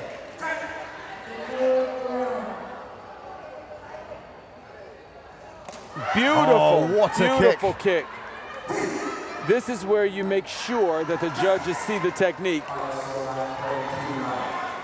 It was cleanly viewed and cleanly executed. Well, look at and that. He goes down, so that's 2 points. That's 4 points already for Youssef there. That's fantastic. Good start. But this is what he needs because we know that Budachandra, look at him try, look at the circle. And he was looking for the throw. Budachandra has been initiating a lot of these clenches. He has. But this is where Youssef has realized that he has to hold on here and stay strong, whether it's that powerful roundhouse kick that we saw or the takedown, because as we see, wow, that was beautifully Budachandra done. is trying to push him on off the edge there. And that was really well done. Still so beautiful. He just caught it and he just went down. So he lost the 2 points. His opponent gained the 2 points, but he gained the 2, the holding on. And he got it even though the glove came off. He got a glove, onto the glove, but the glove came off. That was a desperate technique, really, from Budachandra, but he needed to claw up this rapid rise of points that Youssef was pulling off. He was on a 6-point run, unanswered at that stage. It's too bad because clearly he was holding on to something, except the glove came off. So you see them talking, the head table. He shouldn't have lost that if he was holding on to the opponent, but the glove came off. You can see where there's the gray area as to there's how it something can work. happening because we see too many gloves coming off over here. There are a lot of gloves. In fact, today, you're right. Possibly the moisture, but there are a lot of gloves coming off, and in that instance, it prevented. And you see now, it actually prevented the score. You see him trying to muscle Youssef around to get that other. Youssef just got a roundhouse kick, and he got the roundhouse kick takedown, so that's 1 point to 2 points for Youssef. He's just hit double figures. Looking good for him, but still not enough. He's got to make sure he stays in. He's got to make sure he stays in and away from the edge of the ring, and he just showed us that he knows how to circle around. And you can hear the shrieks coming from all the Indonesian fans around the stadium. This becomes a nail biter, but 45 seconds is a lot of time in Sanda time. It is. It's just 4 seconds there before the clock is stopped again, so he doesn't have a huge cushion except with that first judge. Good kick that 2 judges saw, and that's put him up. 2 judges saw it, right? That's giving him a good buffer. You see Budachandra moving for that. Budachandra's moving for that. Let me get you off this lay tie. I have 24 seconds to get you off the lay tie. That's exactly it. It's Route 1 Sanda from now on. That's right. Well, if it works and it gets you a berth in the semifinals. Someone's done it already earlier today. Look at him. He just charged at him, and he's going to. Well, no, he's too close to the edge. Well, that was really nail-biting stuff. That's a lot of fun. Look at that. Look at that. He's trying to. He's going to try. 2 seconds. He's going to make it. Look at that audience. Well done. Well, Youssef Widianto, 10-5, 8-3, 8-5, 10-5, 10-3. But what a final few seconds. It was the runaround. Nail-biter. So he goes through, and he's our first 56-kilo semi-finalist. Up next, 2 more fighters that we have seen earlier. Felipe de Lima Suarez from Brazil.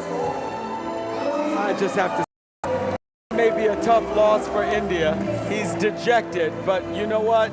It was great. Coming back, he's dejected, but coming back, winning that second round. and taking it right to the wire. That's right, to the wire. And so his corner's telling him it's okay. So, as I pointed out, Felipe de Lima Suarez of Brazil, he was a 2-0 win over Henrik Azatian from Armenia. That was in session 3. He's going to be taking on Kyrgyzstan's Armanbekov Avazbek, who we've seen him. Yeah, and we saw some great moves from him as well. And he dismissed Elchin Eminov of Azerbaijan 2-1. So it's going to be another brilliant fight. The Brazilians have really switched on of late. We saw Maristella earlier. We saw Carl Henrique with a massive, massive fight at the end of the first session. And look at that. Brazil in the red comes out fighting. Exchanging thigh kicks and roundhouse kicks. Well, yeah, and look at the points already for Armanbekov. He's up to 4 with just 10, 15 seconds gone.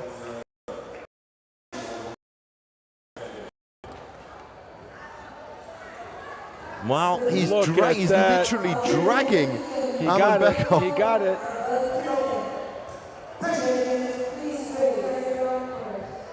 You know, they might seem a bit small. They might seem at 56 kilograms. Armanbekov just got the point back, but it's evenly matched so far. Yeah, it is scrappy, but they look like they've both got the right intent. That's right. Wow, look at that. Nothing for the shin, and the punch. Beautiful roundhouse kick that's caught.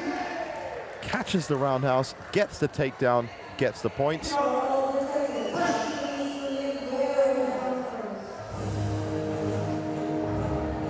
Nicely evaded and step back from Armanbekov. And a big kick to the face. That's right, a kick to the face, a side kick to the face, no less. That's a good hook there, not scored. Well, that's one of the things we did see from Armanbekov. Avazbek was quick hands. He got points for that. You could hear it hit the chest protection. So now that was Brazil trying for their own kick to the face, not scored. Yep. But a side kick that should be scored. It was by some of the judges. And the points nicely building up, but it is favoring right now. Judge number 3 has got Armanbekov 6 points up, 4 points up for Judge 4, and 7 points up for Judge 5. So as much as Felipe de Lima Suarez is pushing out, it looks like the clock is going to help the Kyrgyzstan fighter. And it has. What a beautiful throw. That's not. It's double digits for him. 11-4, 10-6, 10-4, 8-6, 8-7. And it's unanimous that those quick feet and quick hands that we saw earlier in the competition from Armanbekov, Avazbek, have done him proud. What we've seen from these Brazilian fighters today, especially with the ferocity of their attacks for one, and on top of that, just their awareness on the lei tai as to where their opponent is, seems to be making the difference. And you can see here the coaching staff of Felipe de Lima Suarez just giving him a couple of tips. And he seems to be very active, very energetic. Felipe didn't mount enough points, and Armanbekov just kept extending his points. So once he was behind, while he stayed in there, earning a few points here and there, the cushion that Armanbekov had was already too great. Yeah, exactly. And that's what we saw from some of the other fighters as well. The Chinese fighters would always, in the first minutes or first seconds of the round, put up a buffer so that they can fall back on it should they need to. Another kick to the face from Armanbekov. One judge saw it, but he has very fast feet. It's a good kick to the chest. Yeah, it's a push kick that scored only by 2 of the judges for Felipe. So there's another big kick, roundhouse kick. People could hear that push kick, that side kick, I'm sorry. But still, not every judge seen it as a clean technique. That roundhouse kick will be counted. So this is this is the way Bekov built up those points. And this is exactly what he did against Elchin Eminov as well. So he's nice combination from Philippe, but didn't earn him anything. And in the end, Bekov gets that 1 point for the takedown. He came down too quickly, trying to save that takedown, and he's definitely got enough of a buffer. But 1 minute left to fight, and let's see if he reached over and got a punch there. And here, within 1 minute, there he is with an 8-0. Yeah, and that's what we were talking about. In the early half minute, or the full minute, you build up that buffer with just a couple of few attacks, even if it's on the defensive, because it means that when push shove in the second, you have something that could help you out. The fight doesn't turn on one technique. Exactly. But here we have at least one judge that scored him 8-1, 9-2. And those are the errant judges. Everyone else, one of them's tied him up at 4-all. That's right. But a little bit late. He's busy. He's got a lot of technique in there in his reserves. The problem is it's 22 seconds, and his opponent across a few judges has at least 4 points. Ahead, has Bekov ahead of him. Well, it looks like Bekov could quite easily go through here, and it's going to be disappointment for Felipe Suarez. And the gong sounds, and it's 10-4, 6-7, so that's the one judge. It's a disappointing loss, 8-4, 11-2. Yeah. It's great to see a competitive fight there. That's exactly it. From what you see him, he's not sure. He's very disappointed. Not sure what he didn't do enough of. Well, thankfully, Felipe, and you will be watching this. This is what you did. And then you can watch this again and again and again. Now, this is going to be interesting because Nassif Azar from Lebanon was the lowest scoring fighter. I remember from Nassif. Session 2. I don't think anyone is going to forget it because he came out and he literally sneaked his way through. And I'm going to say sneaked his way through because that was the lowest scoring, not just round, but fight. And he's up against Van Bao To, who is one of the most aggressive Vietnamese fighters. This could be over very quickly indeed, unless Nassif can come out and start showing us some of those styles that he didn't show us when he was up against Alessandro Iafrati from Italy. And that was a 2-0 win, but it was a push-off. Nassif knows that he's good from the ground. And so he might be hoping here that if our fighter can leg him and take him down. He pushed the other fighter, but Van's probably going to show him some kicks. And Nassif has some other techniques. He just showed us a thigh kick, but he's still going for the takedown and towards the edge.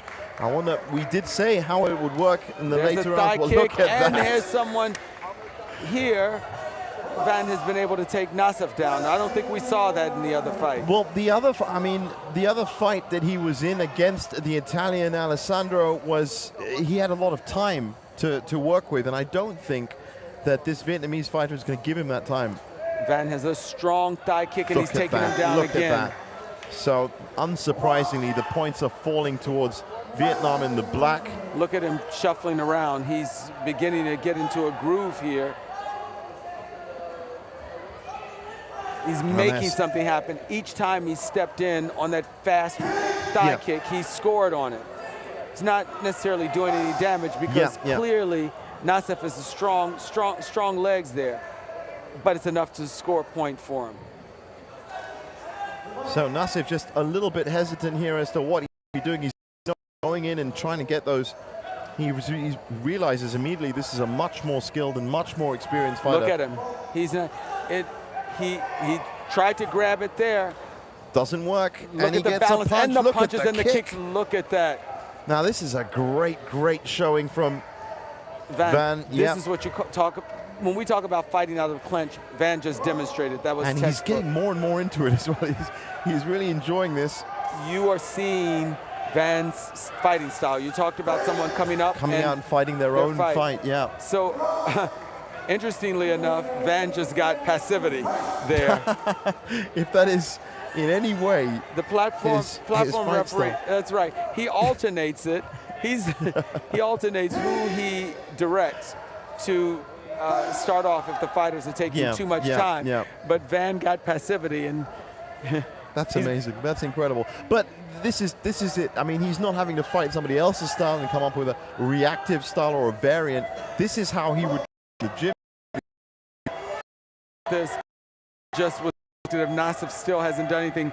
Van just helped him by initiating some contact, but Nassif is looking a little bit out of ideas, and this is what we feared might happen in the last round as well if he did come through.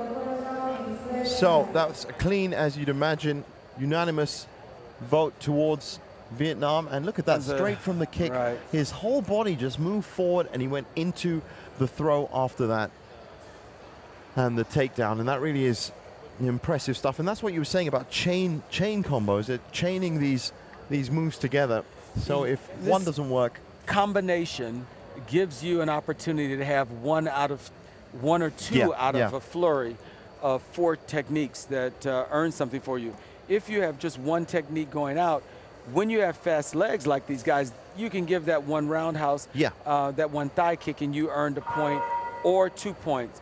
But most of the time, you'll see Van set something up with that thigh kick. He's following it up with his hands. And sometimes he was coming in with the decoy thigh kick, and he was actually got the high hits to the head.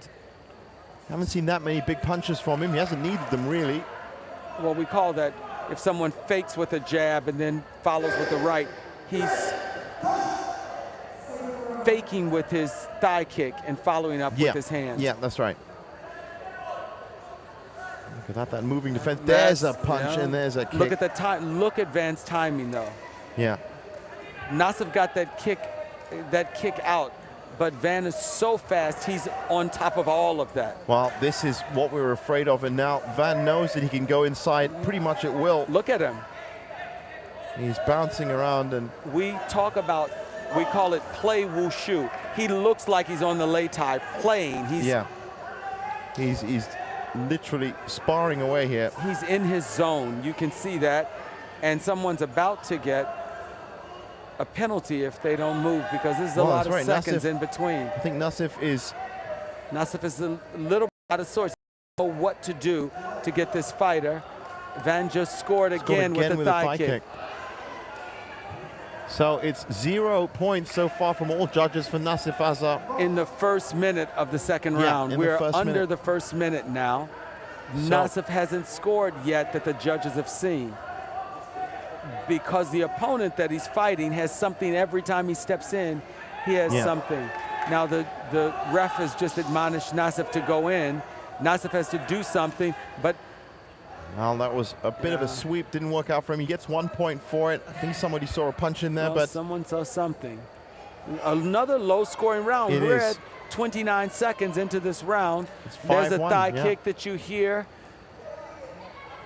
That's enough. He's picked it off easy enough, and this could be enough for Van Balto to get. Now, in some of our other fights, a 6-point difference wasn't enough at 20 seconds, but it's clearly enough when Nassif's not going inside. That's right. Nassif has not moved this entire round, and I wonder if this is another one of those learning experiences that you were talking about for the Lebanese fighter. Well, he definitely will go and look at this fight, because he just came off this showing where he clearly won his other fight. Exactly. Here, this fight didn't go beyond 7 points. So something happened. We're looking at him here, and I think it was a question of running out of ideas. He proved himself very worthy in terms of the upper body strength, in terms of throwing people around, but when it came up to this active, dynamic Van Balto, who was constantly moving, and with each of his, you could tell even with his guard defense, with the fist going up and down. It's the same thing he just did to his other. Maybe that's his trademark. Signature. Yeah, win or lose, and it's good to see as well, because that was the only time he managed to pick up Van Balto. Van had to bow over his shoulder to the corner. What would have been really funny is if when he was trying to do that, if Van just came up and went, hey, just gave him a quick little check on the chin or something. That would have been interesting. It just occurred to me that yesterday we saw Van in that danger zone where he had a little cut that was actually That was Pedro Rafael dos Santos. That was a 2-0 win against Portugal, that's right. And this time, of course, without the cut, he comes straight through. Now, next up, we have Egypt taking on France. Islam Shahata and Bilal Talha both had good wins yesterday. I'll just get you. Yes, I remember them. Have we seen Bilal fight? Yes, we have. Bilal Talha was a 2-0 winner over Hamrit Yusuf of Algeria, so not that skilled a fighter in his previous round. And Islam Shahata, well, he took out King Tung Lao from Hong Kong. Okay. So both of them have they had good fights. We saw a knee go down that the referee didn't see, but the head judge did see it as a side kick to earn him some points back. So this is last of the 56-kilogram semifinals. And one of these fighters is looking to join Yusuf Widianto, Philippe de Lima Suarez. There's Bilal reversing, and France cheering down there for Bilal. Beautiful roundhouse kick there. And then he gets, no, he's off as well. Both are off.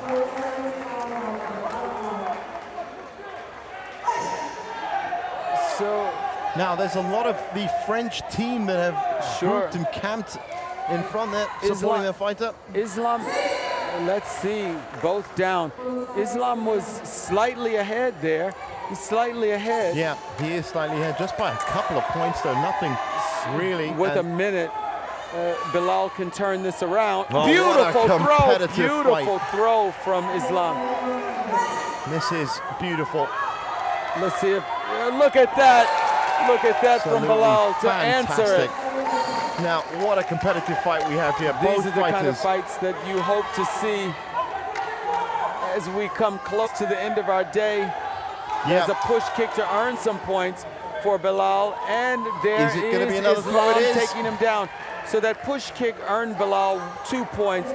Islam got one of those back with takedown on top. And wow, look at that combo.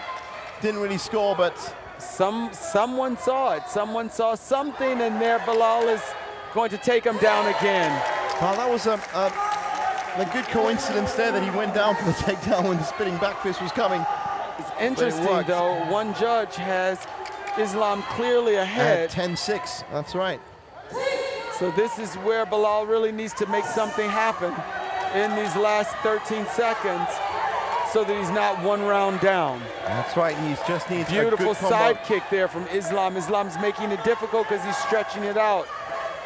Well, I wonder if Nassif Azar is watching this. These were two fighters moving towards each other, moving around each other and finding the opportunities. It is overwhelmingly towards Islam Shahata in the end, but actually if you look at it, 8-7, 10-6, 7, 11-4, 15-7. Those one punch it's off. Conceivable that he could have had a split decision on 3 of the judges. Yeah, and that would have been very interesting. And those are the margins which we're going to get even more tighter too. Now, coming up after this, Islam Shahata is now 1 round up. And that is, I think what you got up to see is the fervent French support yesterday of the rest of the French team.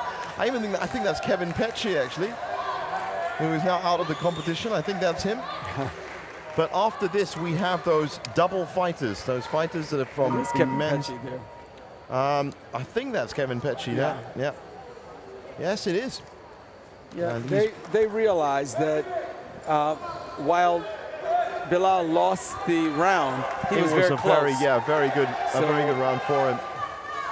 They are hoping that this motivation from them is enough to push him on. And that also looks like Johan Ben Bedra down there as well. So, almost the whole French team. Beautiful side kick that should earn him points. While he looked for the throw, they both went down. These points have put Islam up. Very slightly. Still no score for Bilal in this round. Bilal has a little bit of a height advantage. His legs certainly look longer, yes, definitely. but he's not been able to use them to reach Islam, which says something about Islam's groundwork, his footwork. Oh, he's moving out the way. He's definitely the taller fighter for sure. So here's a now he's contrast closing him off. where you saw some of your fighters from Iran that were able to use those long legs. Yep. Well, I think the big one has to be Sharbano Mansourian. That was incredible. I'm looking forward to her semi-final. Beautiful top there. Followed up with roundhouse. Some from Islam. And he gets the takedown. And he gets the takedown. So still not a single point. That's right. Bilal hasn't been able to mount a point. Oh, we have a medical emergency here. Oh, we have a cut. Well, he was taking a bit of a pounding, but not really. When he punches or kicks, it looks, there's the nose pack again. I have a funny feeling it might be. Not only that, but it's out on the lay tie, so. Yeah, it's definitely. Novita's, as we said, that's a heavy bleeding cut he's got there. And I wonder, what do you think, Tony? Is that the kind of callable? It might be too much. It's 1 minute left in the fight. You said it's a long time in Sanda, and that's a lot of blood that's coming off that nose. He must have caught something. Well, what'll happen is even if they stop it here and it goes back in and starts to bleed again, it's too much. They'll call it. But with no points on the board, this is the kind of fight that if Islam mounted a point, might have called it for safety reasons. But he's just taking it down. What a way to get back on the board and have 2 points. 2 points finally. So we're in a very close, and the side kick has given him 2 more points. So he's now even with Islam. This is very much something that Bilal can take and hold on. Islam, sheer determination, but that's just 1 point. 1 point.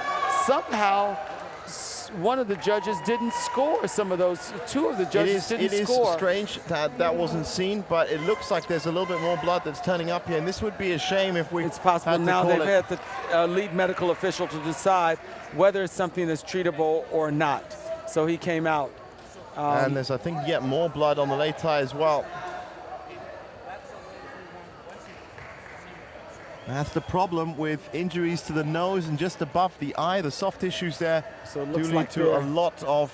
They're packing it to try and stop it, but they'll only allow so many medical emergencies, or so many treatments, I should say, before they decide to call it.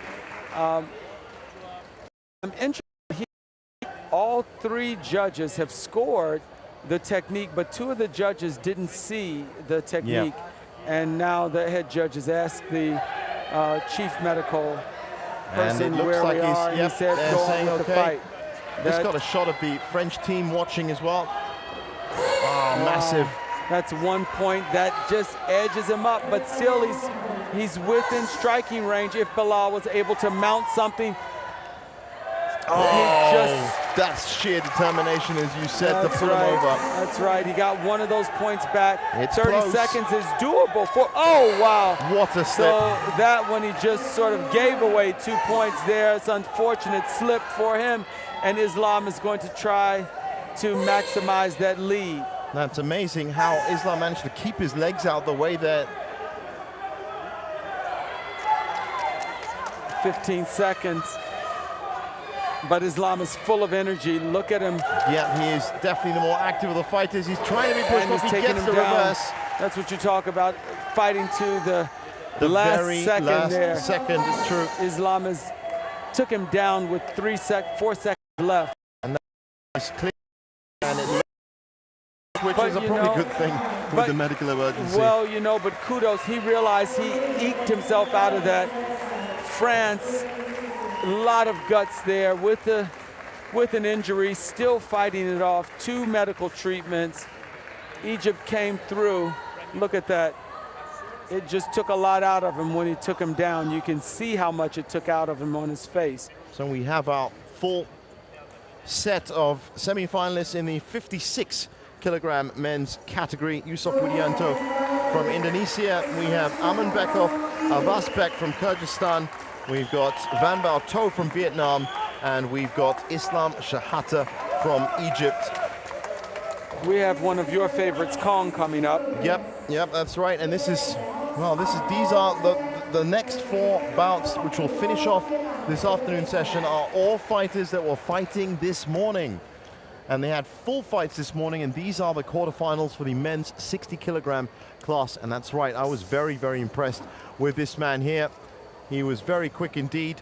Well, here we see China beating Vietnam. B. Quang Trong. So Kong is going to meet B. That's right, the Vietnamese fighter taking on the Chinese fighter. Both of them fought this morning. Did Bui fight this morning? Yes, I'm sure I he remember. did as well. Okay. Let's find out exactly. So yes, he did. see. He was a 2-0 winner over Chen Hao from Hong Kong. Okay. And was fighting Kong, a very different fighter now. And Kong took out Lucas Luciano Pereira from Brazil in fashionable style, if I may say so.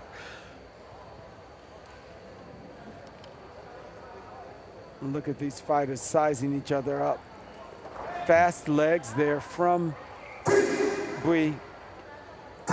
Nope, 1 point there for Bui, and China has a takedown there. So that puts him on the board with 2 points that we're still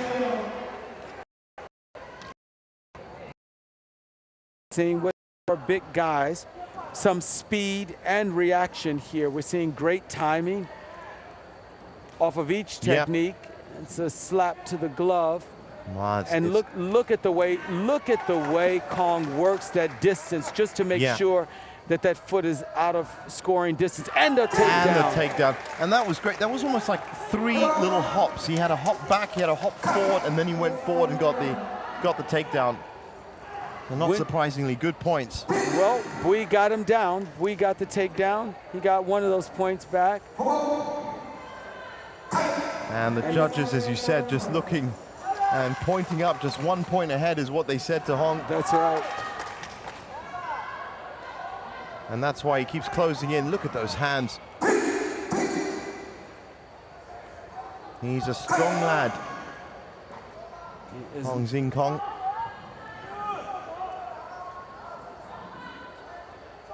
Still staying out, just... He has a C shape to his fighting stance, so it's just out of the reach of that kick. Right. We know that the front leg. Look at that speed. How fast that was.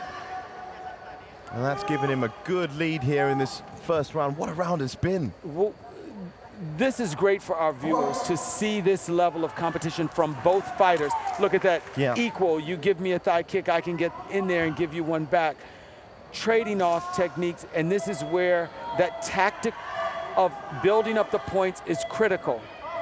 Yeah, and the strange thing is, it looks like it's a non-engaging fight, but look at the points and you realize that everything that they did attempt, they completed. So it's what you were saying before about some fighters going and expending a lot of energy and moves and not, it may look a little bit more active, but this was a tactical, played out and performed. He took a roundhouse kick and turned it into a takedown. And that is pretty much sums it up right there, if you think about it. But Bui knew he would come into this kind of fight. Exactly. Yeah. I mean, especially in this category, we've got some really amazing competitors that have come through.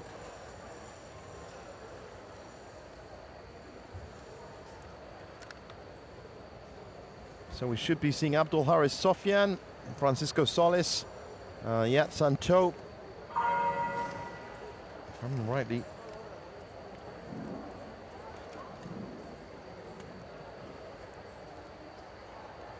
I'll just get the draw out now. And you can see exactly. We're in for another exciting round here because it was beautiful to watch.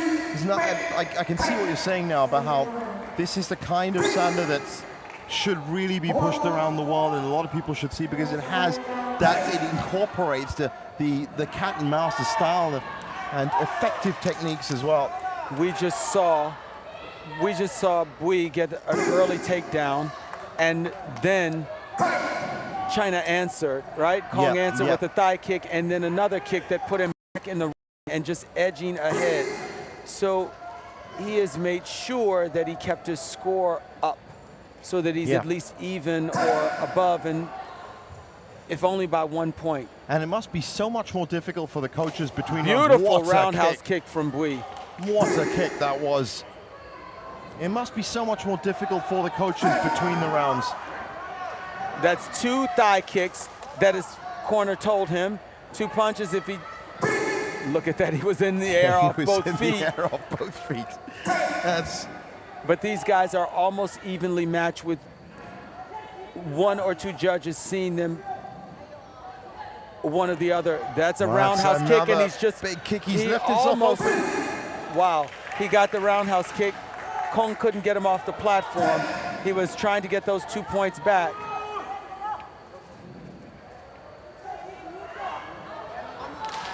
Beautiful roundhouse kick. That was a thigh kick that we heard resounding throughout the stadium. Point. So Bui is still ahead. Yeah, Bui's ahead. That roundhouse kick got the points, and he's trying to push him off. Look at that determination from Kong. He didn't get it the first time. He tried the second time. Even with pushing him off, Bui still stays ahead. Yeah, that's right. Kong is still trying to get his points back, and he has just edged ahead, blocking the roundhouse kick from Bui.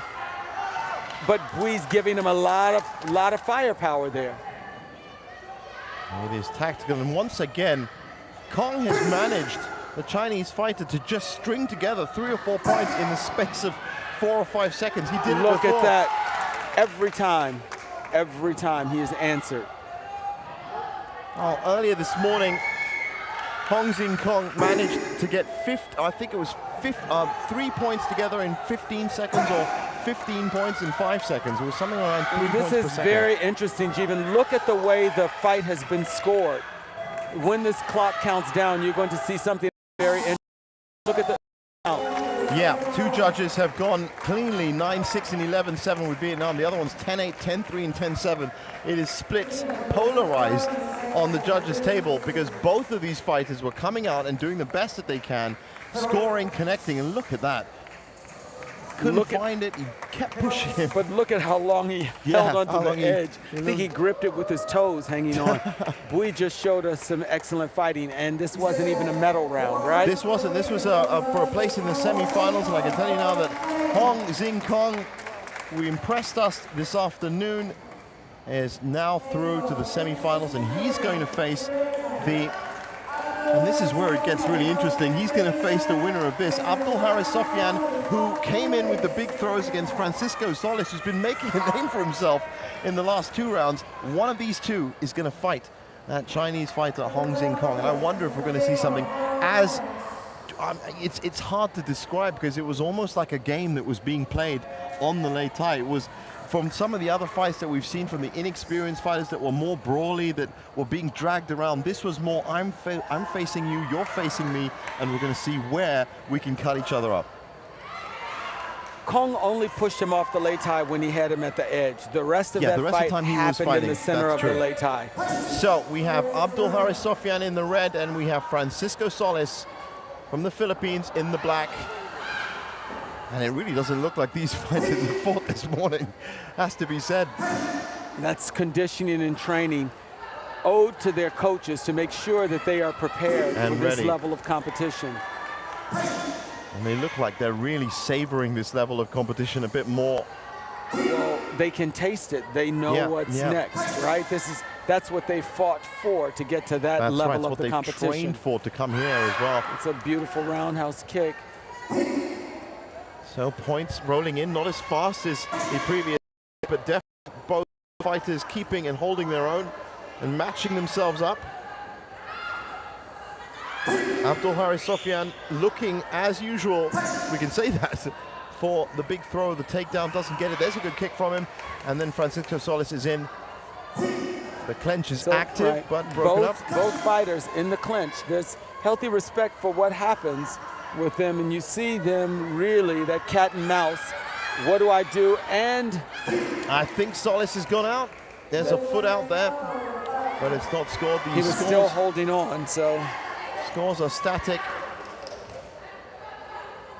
Wow, that was a good shout. I think that was a little paw punch, cubby to the head that got him a couple of points there.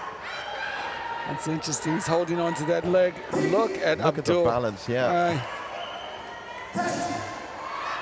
Wow, competitive Sanda at its highest. As determined as that one fighter is to get the throw, the other fighter is to stay on that one leg. As you contrast that with some of our fighters that are just starting in Sanda, how easy it is to throw them off, and how hard it is for some of these other guys to be thrown by experienced fighters. And it's also good to see fighters that are so confident in their styles that they're not immediately going to allow themselves to be pushed off or look for the push-off. Well, that's what you just saw. Yeah, with Hong and Bui, yeah. That's right. Both of them. Now, we can look forward, I suppose, speculate. This is a tactical fight again. You'd have to say that there's an admonition for Indonesia for clinching. He's already been warned by the referee. Well, that is going to get him he because can't afford it because he's down. He's only ahead by one judge, and we're down to the last 15 seconds of the round. Good punches there from Solis, as we'd expect from him. And I think it has to be said that if any of these fighters was going to stand a chance against Hong Xing Kong in the semifinals, it would be Solis. He's accrued more points quickly, and he's definitely shown a little bit more variety. It's true, except in all of these fights, we've seen Solis and even some of the others spend a longer time in clinch than you saw any of the fighters. Yeah, right. 6-1, 6-3, 4-3, 4-4, 5-1. A couple of rounds ago, we probably would have complained about that, but really, it's not about the score if the techniques are on the lay tight. That's what I've learned. When we're seeing competitive fighting. Yeah, exactly. And then it becomes, you know, in football terms, it would be the 1-0. Someone would say that's the most boring score. But if it was, you know, the most well-played game over 90 minutes, that's what it's all about. Sure, if you put enough of a fight up that you've effectively neutralized your opponent and held them to that. Exactly. And then it was just that one moment of brilliance that separated you both in the end. Some rugby matches, very low-scoring rugby matches, have also been seen as the best. And you know, this is a micro version of that. This happens over 4 minutes, so it's not really, you know, 90 minutes. It's lightning quick decisions that they're making with the full force of their body at stake. I want to give you an indication of where Solis is. He waved off the water during his break. He waved off the water. That's where he is. That is so cool, I have to say. That is definitely the mark of conditioning. That's right. He doesn't need it, and he fought this morning. Look at him. Oh, punches to the torso, but in the clinch, count. Not scored. He's determined to go ahead. He wants to go and maximize this. And that's smart. He knows he's fighting a fighter with the crowd support behind him and the determination to win this fight in his hometown, his home country. But so what a punch. I don't think it was scored in the end because it ended up in a clinch. So another low-scoring round, 30 seconds in.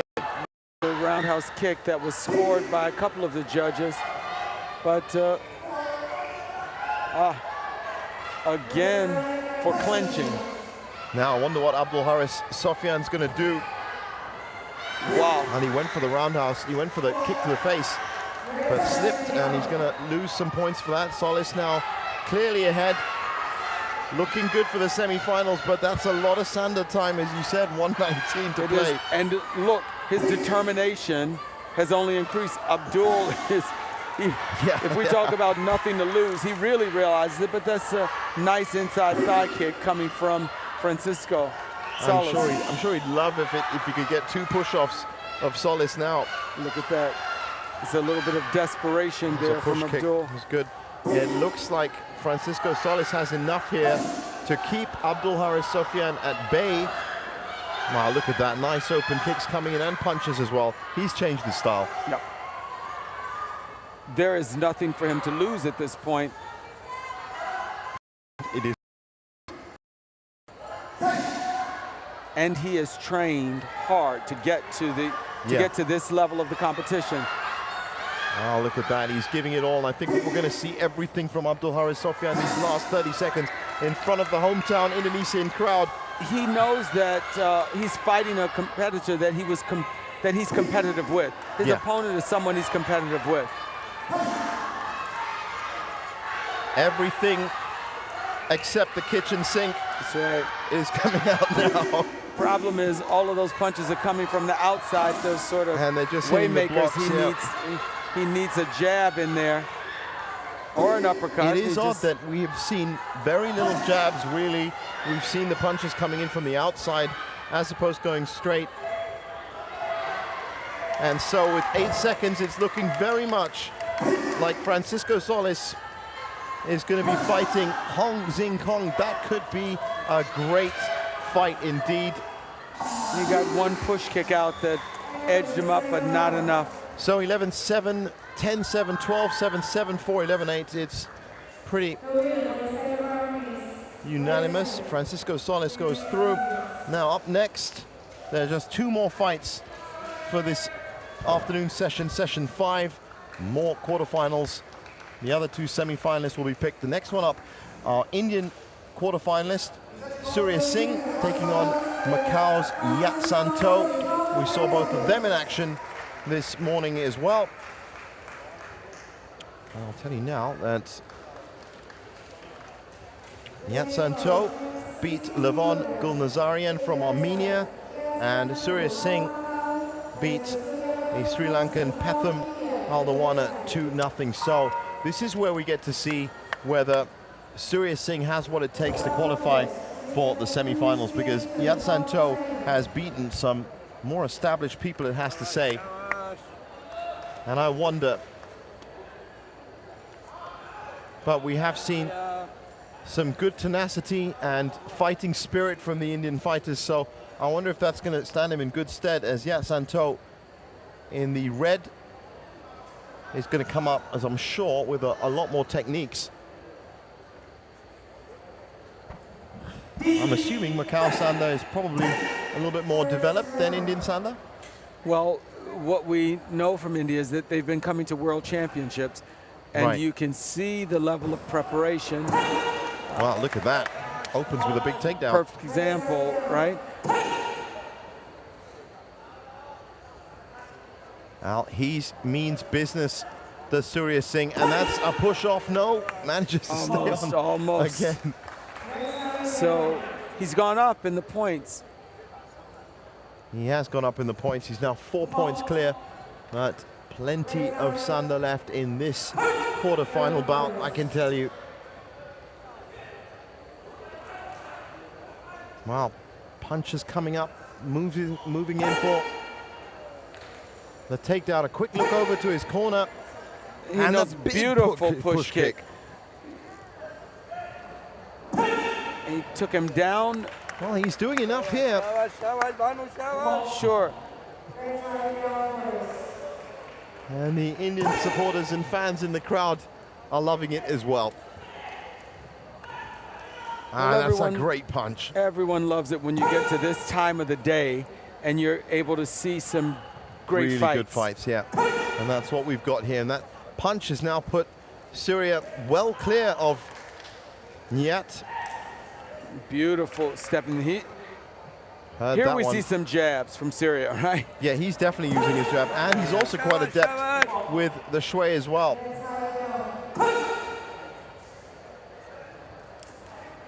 Beautiful Could step it be in. we see an Indian fighter in the semi-finals of the men's 60 kilogram, highly competitive class, and so enjoyable to watch. He's not afraid. Well, we saw Ian, and he didn't have a fight that was, you'll remember much better than I, but I remember him struggling just a little bit in the fight. Against Levon from Armenia, yes. Right. Yes, so he definitely didn't show this fighting spirit. It's almost as if Surya knows that this fighter may be a lot more experienced than his Sri Lankan opponent beforehand. He's coming out with that fighting spirit. He's just 200%. He's doubled it up. Yes, that's right. And look at him. He's double digits on He's 4 double digits out of 5 judges, and one more punch like that one should push him through. Well, it wasn't scored by that judge. He All fought the out other of the judges clinch. did. Both of them fought out of the clinch. But look at the speed of his technique compared to his opponent, and that jab So that went jab straight. is, well, a lot of Look at that. classic, and then he goes for the push. Wow, Macau a little experienced and knows to circle around, so beautiful it was already scores. on the inside. Beautiful score. 17, 10, 10, 13, and 13 with 4 seconds left to go. This has been a phenomenal performance from the Indian fighter. Well, this answers your question about India and where they stand in terms of their development. Here's a good example to those countries to see the development that's occurred over the years. And this could be one of these kind of, you know, it's impressive when you said that they have been to World Championships, so that experience that they learned from the previous ones has now brought them here, and that fighting spirit has to be said. If you're moving forward, he's confident enough with 2 or 3 of his techniques, and probably get caught out with a couple more, and there's that confused look from Santo. He doesn't know where to go here. That's crazy. His coach is That's actually crazy. His coach is talking to him, and he's really focused down there. Well, that's just looking around. He definitely knows. This is a special moment here for him. Yeah, he's it's coming a very, very special moment for him. One round ahead in these championships, on to the next, potentially on to... Well, I won't give you the big news just yet. Let's see how he does in the second round. The only thing that separates him from the next level is 1 round, so that's what you saw in his eyes. That's right, yeah. This is really almost within my reach. So once jumps back well. Look at those hands from Macau, and pushed off though. Well, that's a push off, and now we're getting close. I can tell you he's about to face possibly the defending world champion Ali Magomedov in the semifinals, which is definitely going to test him, because that's the man that opened his routine earlier with the spinning fists. And we're about to see him take on Francisco Martins, all right? Yes, De Souza Ferreira, that's right. But you know, I will tell you, sir, take if he can.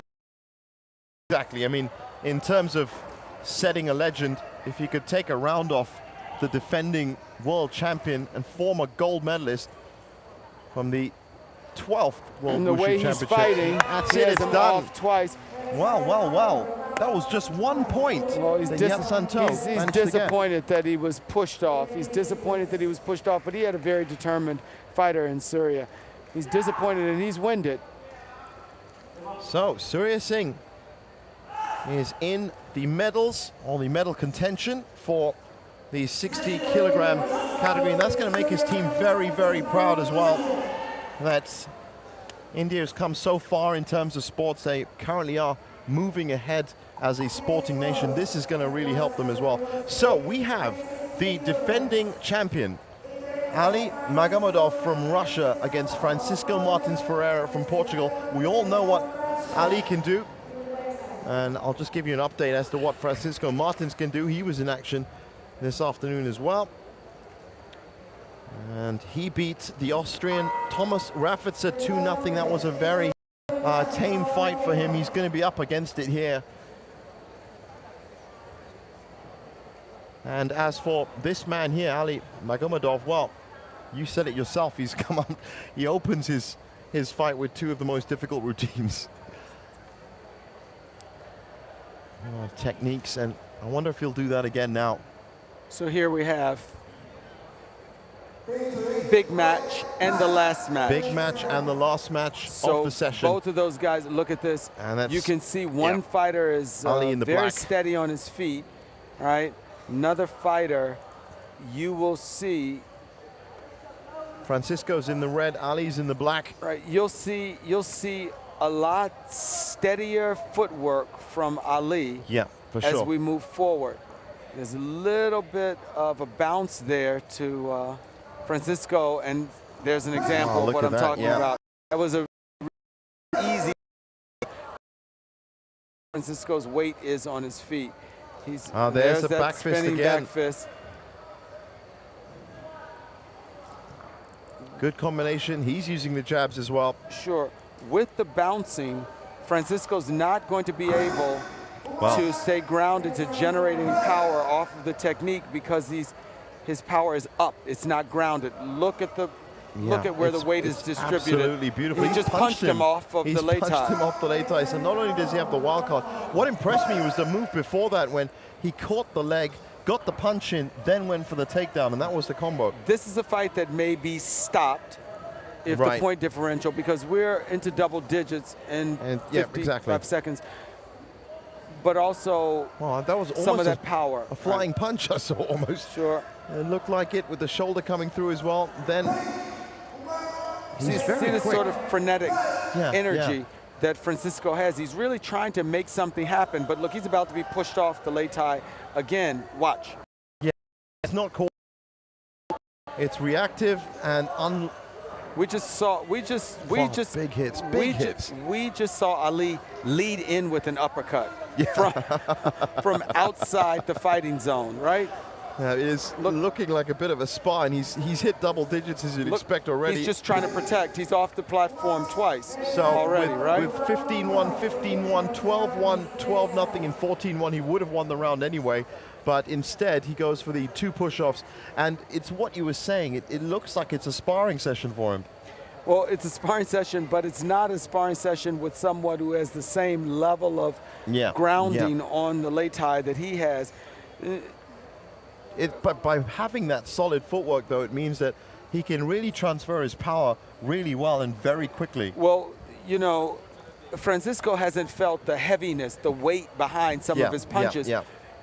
Anytime you have someone leading in with an uppercut there, you know that they're able to get in and out. Possible fought a fighter, hasn't faced a fighter like exactly, a champion like this, and it's a good experience. What do you do, right? So he's hung in there for a round. Ali hasn't sat down at all because he hasn't expended a great deal of energy. And he didn't sit down this morning either. Right. So. And that's a lot. I mean, it's been a long day, it has to be said. There's a lot of Sanda today, and he's been training between the fights as well. That's right. So what Ali has to do is use this for warming up. Look at his hands. Beautiful. He's practicing some punching. He's at the edge. He can push him off, and he does. He does it with a push kick. Right. It's not even... So he's doing this for the semifinal, and he's doing it for the final. Right. Because he doesn't get to warm up with the fighter. Unfortunately, he's not warming up with the fighter. He's just ended the fight in 20 seconds. 20 seconds, and he did it just by literally finding the standing leg and that point on it. So a really easy, solid, and confident win. And look at the pace he's walking around. I swear he hasn't broken a sweat. Well, 2 fights. The advantage is he hasn't broken a sweat. The disadvantage is the next fighter he fights will be a tougher fighter. But what Ali knows is that he's been to the platform as a gold medalist. So if he didn't go backwards in his training, then he knows he has the goods to be successful even in the next round. It could also be because knowing if he'd gone into a 3-round fight, is his second fight here, he might even be leaving himself as quite weak for the semifinal. So get rid of it early, and then he can get his break and go. He's well conditioned. There was no need for him to even show all of what he is. We saw fighters that have another gear. Okay, so we look at some of the winners from today. Ling Liu, Maristela Nascimento had a great win. Elin Oberg had a fantastic win. Then Regan Beatty, who you knew a lot about. Moira Sedige Shabano. We're really looking forward to her semi-final. Delphine, Walla, and Hergy, they are the semi-finalists from the first 2 classes of category. And then as we can see here, there were those one-off round robins from the 70 and 75 kilograms. And then that is how it looks for, the 60 kilograms. Hong Zing Kong, Francisco Solis, Surya Singh, and Ali Magomedov are our semi-finalists in the 60 kilograms. That's going to be absolutely huge. So for us right now, it is time. Oh, hey, look. Hello to everyone. Look at that. Yes. From Tony and myself here, we'll be back tomorrow morning. And right now, just stay tuned. Plenty more to come on World Wushu TV.